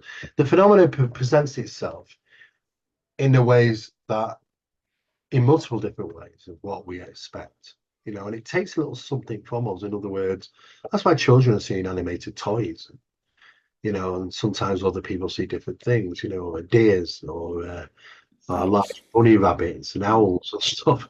It appears to be recognizing what your acceptance or management of it would be. So therefore, it manifests to meet you in that sense. So there's a cooperation happening there. You're probably not even aware of at a subconscious level. And I think it's both. I think not only are they doing it's management of some sort, because God knows what they're doing. We can't even wrap our heads around. I mean, you got these objects, and don't get me wrong. I mean, we've done our fair play at this. We've absolutely guaranteed now to we've weaponized UAP. We did this about probably 30 years ago. Well, people are talking about it now, but it's so new. Weaponizing UAP is what we did about 30 years ago. We're still doing it. But the phenomena, though, is still there and doing the things we don't understand. It suddenly appears in the sky as some type of white oval shape, about the size of a large aircraft. It disappears out of view and reappears out of view as if it's switching invisible and not. And when it appears back, it just multiplies into all these others, which are dispersed from it, a bit smaller and look like round objects. And then they go invisible, and these could be 30, 40, 50 of these dispersers out of a smaller object. You think, how did they fit in? We don't even know what we do. How do we even begin to understand the management of what this phenomenon is doing? And what it's really clever at, it knowing the human limitations of sight and sound and all those things, and they will operate in those areas where it's limit, where we're very limited. We have to require equipment and stuff to see them. I know that's happened loads of times. I know that they're in the infrared many times. They're skirting around. You look up in the sky and go, oh, there's not much around tonight. Well, how do you know you're not seeing it? Mm. Because you stick some, infrared up there, you start to see things where, hang on a second, I'm seeing it on the infrared, but I'm looking with my eyes, it's not there. That's because they know how to operate within those areas discreetly, and they are all over the place. They're all over the place. Yeah, I've seen those videos with the people with the cameras, like the green, whatever that Yeah, is, yeah. night vision goggles, that sort of thing. I remember what that question was. It was time of day where we could see and record. Now you mentioned that on your Pyrenees trip, the thing going in dusk and dawn, Are they picking dusk and dawn? dusk and dawn. Do you think that's a common area of time or whatever it is where we could see more or record potentially at those points? Yeah, I think really, I mean, it's it's a clever resource what they do. You see, what they're going to do is they're going to do management of the area and go, okay, what's the likelihood of being seen in this area? Well, the least time anyone's going to see it is at certain times, like at dusk and dawn. When most people are asleep is around about 3 o'clock, Mm. and that's times when people have those experiences sometimes, because the highest percentage of are asleep at 3 a.m., the which, it's always been that way with the phenomena. So it's very clever. It's designed very cleverly to be discreet and covert and operate around and do what they want to do with the least detection. So they got us summed up really, really well, Paul, to be honest with you. Mm. They Absolutely. are. They come across as arseholes, if I'm being honest. Well, they're just tactical. They're intelligent, Yeah, and tactical. it's very, very tactical. Mm, They want to go about something covertly. They're only doing what we would do. I mean, if we want that's to, true. if we want to go and invade a place, then we're going to go in there, send our soldiers in at 3 in the morning because we're going to have less resistance because most people will be sleeping. And if we don't want them to see something, then we're going to camouflage ourselves in a way that will make it very difficult for them. We do it in warfare, but they're doing it. It's just an advanced methodology of doing it, but it's the same process, and they're damn good at what they do. You know, and they are tracking in and out of this particular location, dusk and dawn, and those locations because at dusk and dawn, you've not got people there. It's already a remote location. So it's a double whammy. I want to see what comes out of that research anyway. So at some stage in the future, I'm Yeah, definitely going to look that up.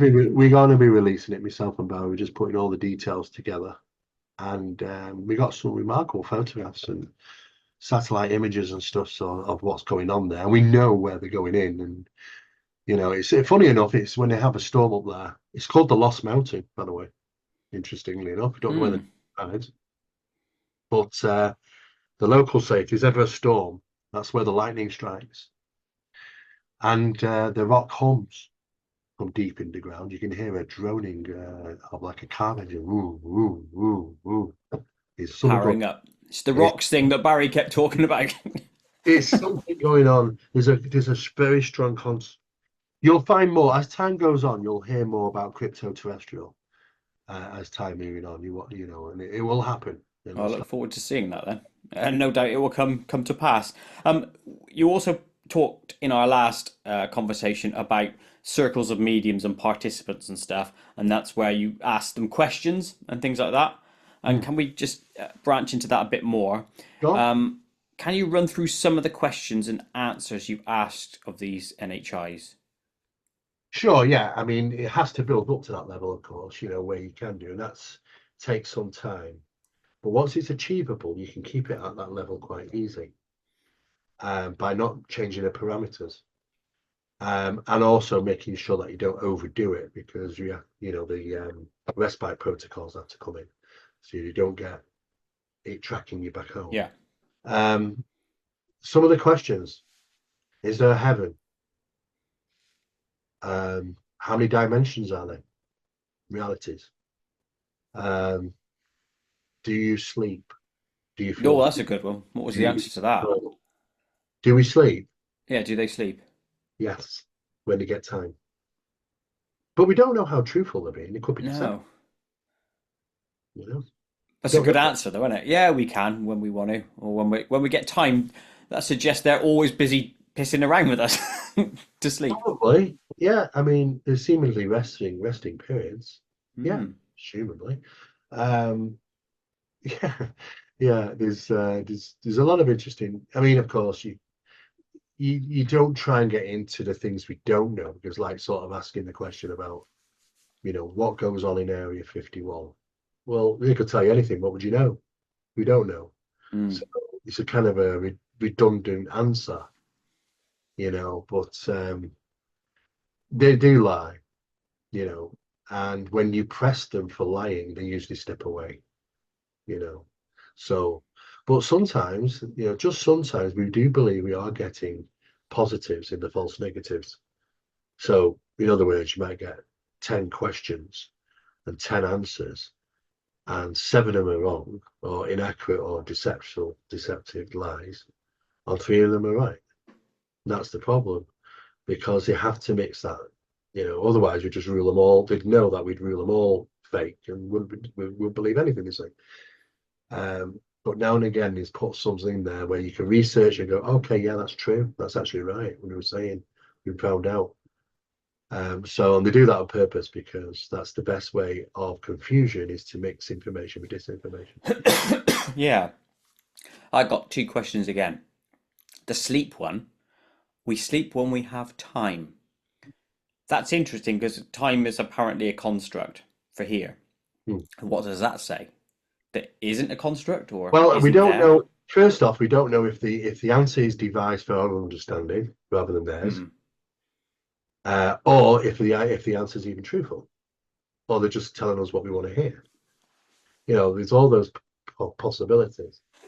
However, we are aware that there's physical trace evidence of physical biological phenomena taking place of these NHIs, and anything biological has to rest, has to, because it's a machine and it needs input such as food or content to generate output, which is kinesiology, which is the muscle movement.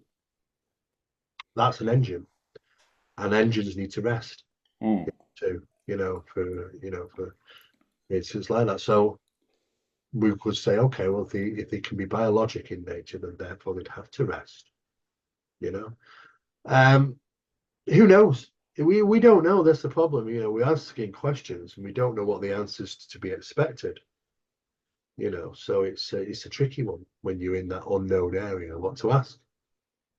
The questions that you ask, do you cross-reference them? So say you have 10 and you get 10 answers, and then you put another 10, and do they sometimes contradict or support? And so therefore No, you can almost get to an answer via no, they don't building a picture. contradict each other. Sometimes you won't get the same answer asked differently. It's always the same answer. In other words, you ask the question again sometime down further down, as if it already knows that's been asked. If you're asking a question that is a little bit too much, they won't answer you. And sometimes they'll tell you, we can't tell you that. So that's even more frustrating because you don't know what they can't tell us. It's like you don't know what you don't know. Mm. What is it so important that you can't tell us about? Well, that's the big question. So that can be frustrating. But what we do know is that we got confirmation of 11 realities, 11 dimensions, long before the scientists confirmed there was 11. I mentioned 11, um, at least 6 years prior. You know, we also knew about the NHI narrative changing um, this year and last year. Well, started last year. We knew that was going to happen because we stated that 8 years ago. We also did our work and research and what the work that the studies, well, what we're dealing with these things is information pertaining to the metamaterial substances that they create the craft from, which react and act in regards to terahertz frequencies and what it causes lift and all sorts of different things. We came out with that 8 years ago, and that's just been released in a document from the Pentagon. So well, we knew that 8 years ago. We solved this. So it's just like we do get to find out things, and then it gets confirmed. So yes, some of the things they're saying is actually truthful, but then there's also red herrings in there, I think, as well. So And that's I the think harsh that's part, isn't it? Because it means you'll it never is, yeah. know. It's like playing a game of cards. There's a gambling process that's involved. Are they telling you the truth? I don't put any bets on anything. What I do find is that we always highlight the red topics. In other words, they'll say to us, we can't answer that, or they won't answer it, and we know, oh, that's a red topic. So make a note of that. Oh, so they'll never answer questions on Yeah. that So we have topic. a lot of information there to say this is what they won't talk about. Interesting. Do you ever ask the questions like, when am I going to die? That sort of thing. Or do No. you want to stay clear of that? Yeah. Would you? Yeah, I know, but I wonder if there was some brave person in there that might just throw it Well, in. it chimes me with a story many years ago of a guy that lived in Lancashire, and he was 68, and he was, not well, and he realised, okay, I don't know how long I've got left, and wants to go and see this psychic. Some people say, oh, she's really good, she's really good. Of course, she went, and he asked the question, I've got this illness and da da da da da. I've got some concerns, with my family and stuff. And she told him, she honestly said, I can't see anything past August next year. She was honest with him. So, of course, he goes back and he starts to make plans, realizing he's not going to be around after August. and he gets everything in motion, and he is working things out. Who's he going to give stuff to, and wills and all that. And August comes the following year and goes, and he's fine. And he don't understand. September, October. So okay. So you get is he curious now? Is she talking about somebody else? Or so he gets back in touch, and the person who talked with said, "Oh, sorry, she passed away in August." In August, yeah. So I shouldn't laugh, but she didn't see anything past August because she wasn't around, not him. uh, That was a true story, actually. So, so we don't get into that because would you want to be given a false positive to say, just to play with your head? And these will do that. mm, I would say don't put yourself through it. If you could turn around and say, well, I don't see anything past August for you, or you're not going to be around here in August, then that's going to be looming on your mind yeah, all this time. And you know what? They wouldn't be surprised that they would do a game like that. Absolutely. So we remove the opportunity for that for them to do so. Try and stick with things which could be recheckable or in time deliver information which confirms what we said is right.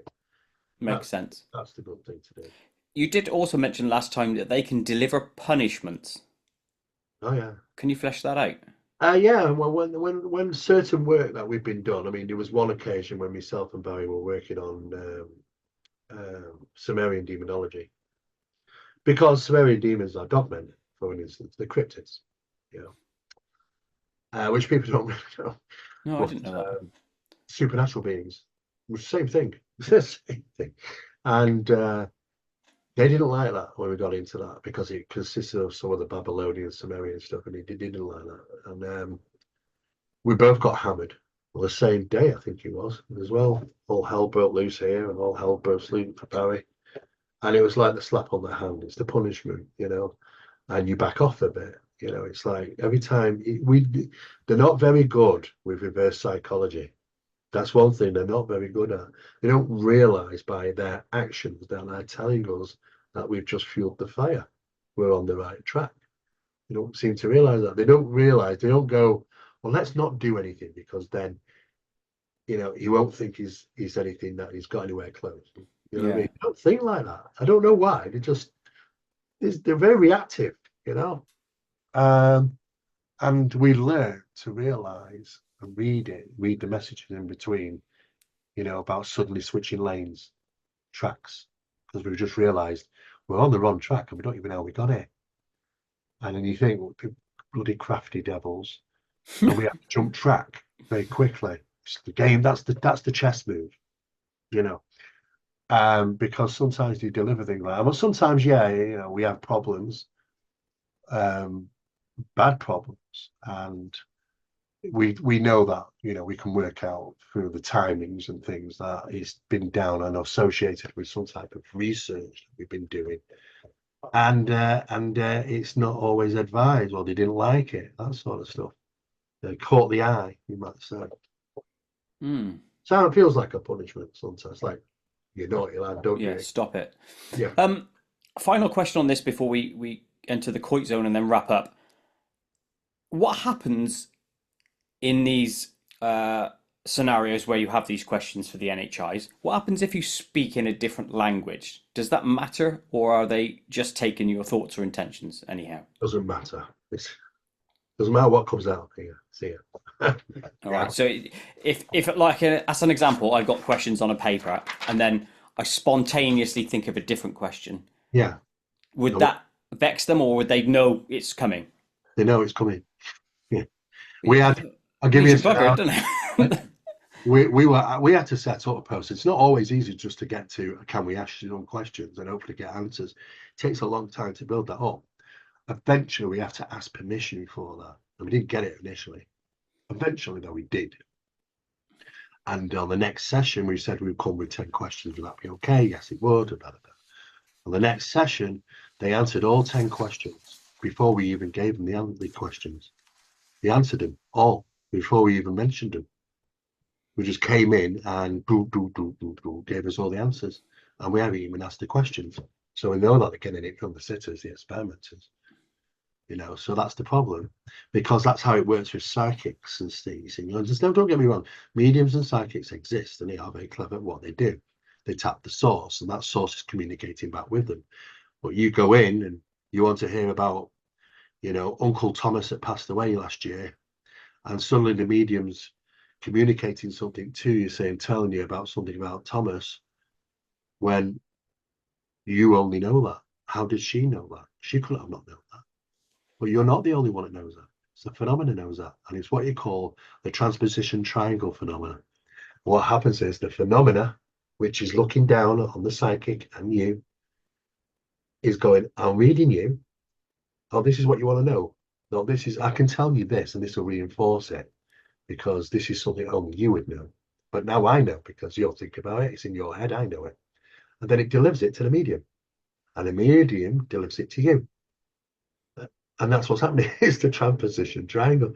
And that's what causes that effect, you see. So it's like, that's how it works. The phenomenon intervenes and can do that.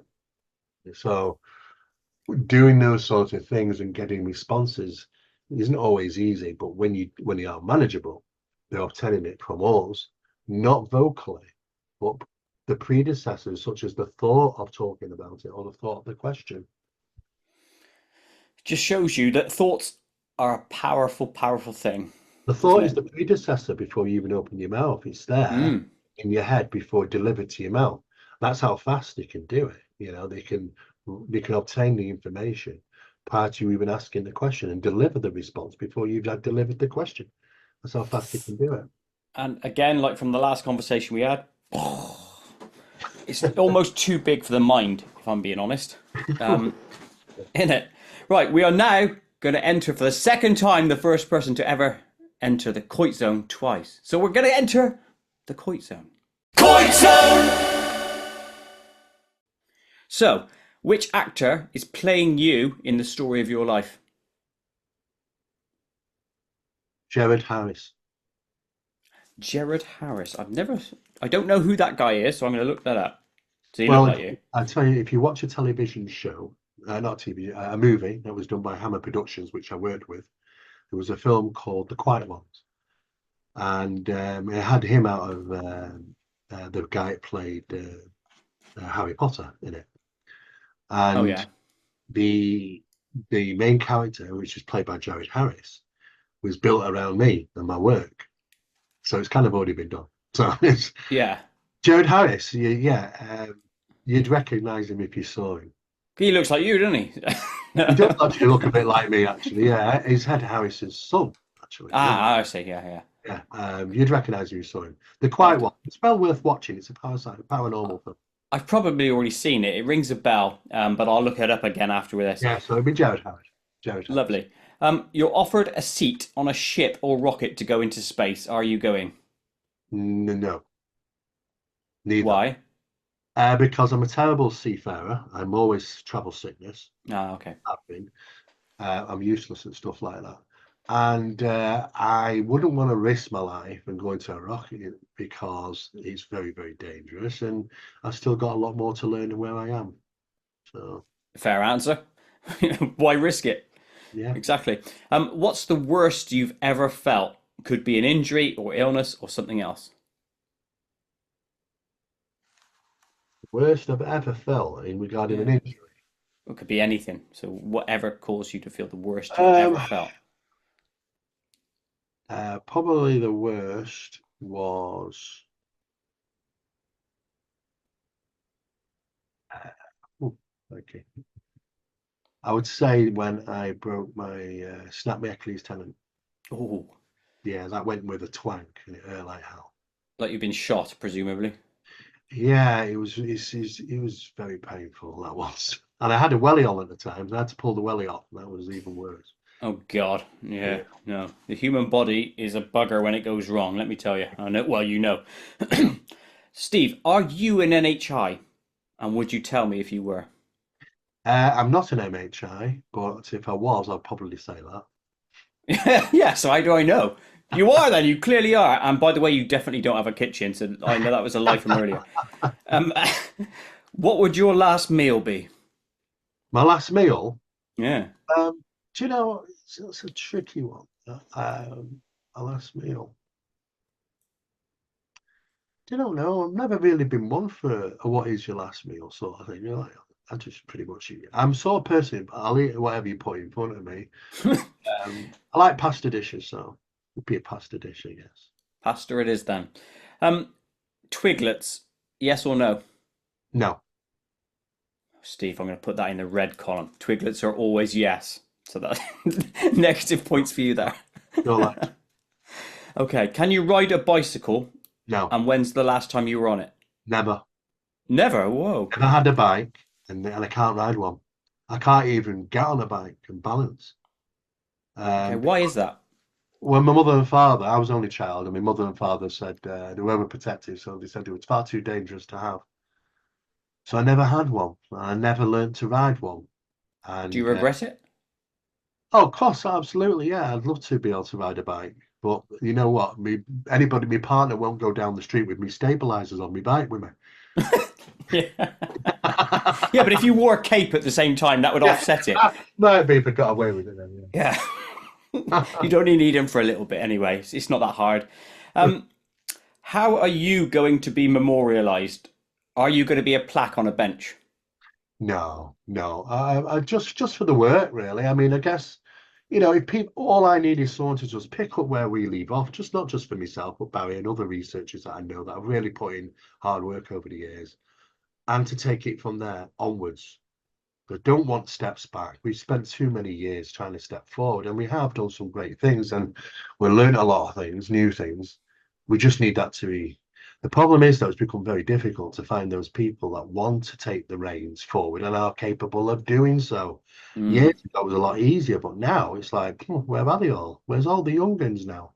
Because we're not going to be around forever. Who's going to carry the torch? So I don't know. I try not to think about it, but I know it's an inevitability at some stage. I'm hoping that there is somebody who'll carry it on just for the work. That's all, really. It's not a matter of being memorialized. I'm just a cog in the machine, but at least if we played a part in it, then we're all trying to achieve some answer together. I think that's probably the important thing. A side question for me: why do you think there aren't enough people coming through to replace and carry the torch? Well, there's a couple of reasons. I think there's a massive social divide now between the subject and people, and um, there's too much going on in life. You know, there's too many obstacles, too many problems, and the younger generation that might have had interests in the 60s and 70s don't have those interests now because they're indoctrinated with PS5 games and computers, and there's just so much going on in their lives that they haven't got the time to sit back and ponder about reality. They're too busy trying to get from day to day. And I think that's the biggest problem. This is why humanity's losing our way so quickly because we had time to smell the air and listen to the earth, one time, and now Yeah. it's just created havoc and disorientation. It keeps us well off track of where we should be fundamentally as human beings. And I think that's what it is. I think it's the society's changed so much, and it's very difficult to have people which want to participate at a younger age now. Very difficult. Is that accidental or is it nefarious plan to I distract us? think it's a bit of both, to be honest. I mean, I know there's definitely a nefarious plan that does that, because that's just the way it is. How society deals with this. It's a management situation, usually through the power of media and stuff like that. Uh, but I think it's also accidental as well. I think it's just because the times are changing, people are changing. Mm. People don't have less patience now, and it takes patience, it takes a lot of time. And sometimes walking away with your head between your knees, thinking, "Oh my God, I'm no," that was a waste of time. Yeah, that happens a lot, but sometimes it's rewarded by just those sparks of things, and you go, "Oh, okay, that's a step forward," and that's what keeps us going. But it's never ever said it was ever easy, but we need more people to work together because you can't do it on your own. You have to get good people and good minds and all happy to do different types of research to try and figure out what is going on. And that takes time and effort and finding the right people, you know. Mm. So I can only imagine it getting harder as time goes on. Well, I hope there are people listening to this and to other clearly shows bigger than mine that would get inspired and would take up the mantle, and I hope that takes I place. hope so. I Be hope a so. shame to lose it all. Yeah, we don't want that. No, We definitely can't don't have want that. that. We've got to make some point. Myself and Barry and a number of other researchers have got to get together and figure out what we're going to do. Yeah, Because legacy project or something. we're not getting any younger, and at some point we're going to have to consider, where's this research going? What's going to happen to it, and who's going to take it forward? We're going to have those discussions. It's inevitable at some stage. Definitely. Favorite flavor of ice cream, Strawberry. and how would you like it presented to you in a bowl, a pot, or a cone? Oh. Good choice. That's definitely the best presentation of ice cream. Yeah, absolutely. A quick query: are you having a flake in the strawberry ice cream or not? Um, Probably not. Do you know what? There's something that goes against me about chocolate and strawberry. You know, Yeah, um, Probably not. No, because I would probably have that with something which is more plain. Like a vanilla or something. a Mr. Whippy. Oh, Mr. Whip is the best. Yeah. Yeah, I need one of them today because it's bloody hot here. You don't really see him very much now. No, you don't. You get down to the seaside. Although Um, I remember going up as a kid up there because I used to go up as a child. I used to wait for the ice cream man to come round, but he yeah. used to come round pretty late, and in the winter it was always dark. And my mother was like, "Oh, but it was right outside the house," and I used to remember walking up to it. And it's funny because when I first watched Close Encounters of the Third Kind, it was a bit like that. Walking up and you see all the lights and the music and going, "Can I have a 99 or a screwball?" You know, and it was just like that vision popped into my head and be walking up to the ice cream man at night with all the lights and all the music going on, thinking, "Oh, Mm. in awe," But no, I don't even see ice cream men anymore. Here's another side thing because I'm full of side things. You're having your whippy and you're having your flake in it, maybe. Are you having nuts and sauce on it as well? Oh yeah, yeah. If I'd have nuts and sauce. Yeah, I like pralines things and stuff like that. So yeah. Cool, quality. Yeah. Which brings us to the last question in the Koit zone, and this is quite a pondery one. Are you satisfied, stroke happy with how your life path has gone? No, You're absolutely. not. No, Oh wow. no, no. I mean, you know what? If you're getting really deep into this phenomenon, you're going to get punished. That's the bottom line. Oh, you will go through some crap. Oh wow. And I've been through some crap. And I'm sorry to hear that, but it's okay. You know what? It's just part of my life. It's just the way it is. You do, yeah. It does take its pound of flesh in the sense of your life and what you have to go through and changes and stuff. So sometimes it's not easy. No, it isn't. And yeah, I mean, if I would have, yeah, of course. I mean, when you're at school and you think, oh, I'm going to have the perfect family, 2.4 kids and a dog. You know, it's a dream. And sometimes it doesn't always work out the way you want, and you have to be satisfied. I think people's expectations is over expectation. I think it's like, why should it be like that? Sometimes it is difficult, sometimes it is hard, and problems do occur. And I think sometimes when you're heavily involved in this type of research, there's sometimes, because I've talked with other researchers that have been at it as long as me or even longer, and they'll tell you the same thing. They said, "Oh, bloody hell, I've been right through some problems." It seems to come hand in hand. It's a bit of a mm, battle that goes on, or they're just all these things are put in front of you to deter you from what you're doing, and you just don't. You're like a hound dog and won't let go of the bone, despite what things are falling apart around you in family life or whatever in your life. You still got hold of that bone, and you say, "No, I'm not letting go of it. Bugger it. I'm carrying on." That I can see me. I'm a bit like that, and I guess Barry's like that, and a few other people are. You just won't give it up. And sometimes I think it can come at a cost. Absolutely. Yeah. wow. I never expected that answer. Oh yeah, life's not all. You get the biggest researchers in the world. Life is never rosy. Wow. I know that because I know them personally. Sure, sure. And I maybe I've the questions I've asked like that have maybe been accidentally or on purposely directed at the people that always say yes, they're satisfied. You're the first Yeah, person I've yeah, you asked that get said no. people in the spiritual aspect stuff, like if you're into spiritualism and all that, and they'll say, "Oh, life has been wonderful, and it's this, that, and the other, and da, da, Mm. da." Well, that's okay when you're dealing with just that, but when you start getting into the other things that you're not really supposed to get into, yeah, you get thrown things into your life to cause your changes, upset, and all those things. To keep it just all deterrents. But Mm. you have to sort of bite the bullet and say, okay, well, all right, this has happened. I mean, I've had people say to me, Steve, you've had some hell of a run of bad luck. What is a run of bad luck if it isn't some form of manipulation anyway? Mm. You know, place determination in front of you to deter you from doing that or whatever you're planning doing. I don't know, but what I can say is that I know other researchers have been at it as long as I have, or if not longer, and I know these guys personally all over the world, and you'd recognize the names. And when I talk to them on a personal friend-to-friend level, yeah, they they go through it. They do, Mm. they really do. Yeah, and sometimes it's not so easy. Sure. That's a big pondery thing again from my head. That is the end of the Koit zone, but I have one final question before we wrap up, which is this. Are you a warrior for good in an ultimate battle of good versus evil?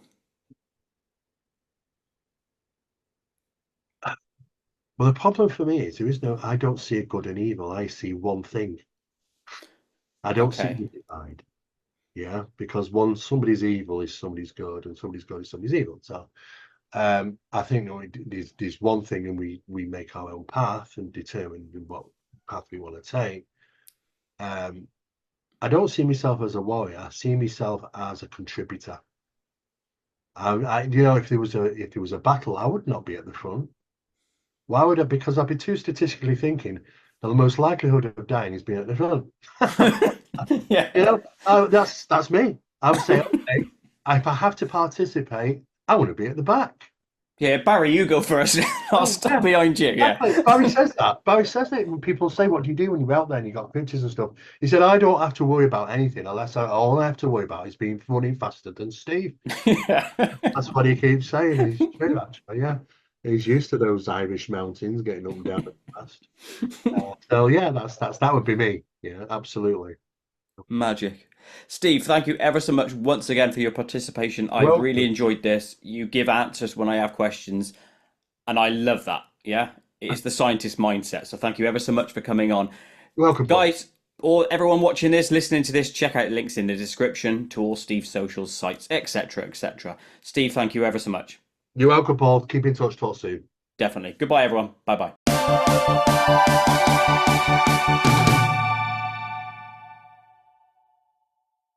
To watch other KoitCast episodes, please click the image top left. To subscribe to my channel, please click the image top right. Please like and share to help KoitCast grow, and most importantly of all, please click the notification bell so you never miss an upload.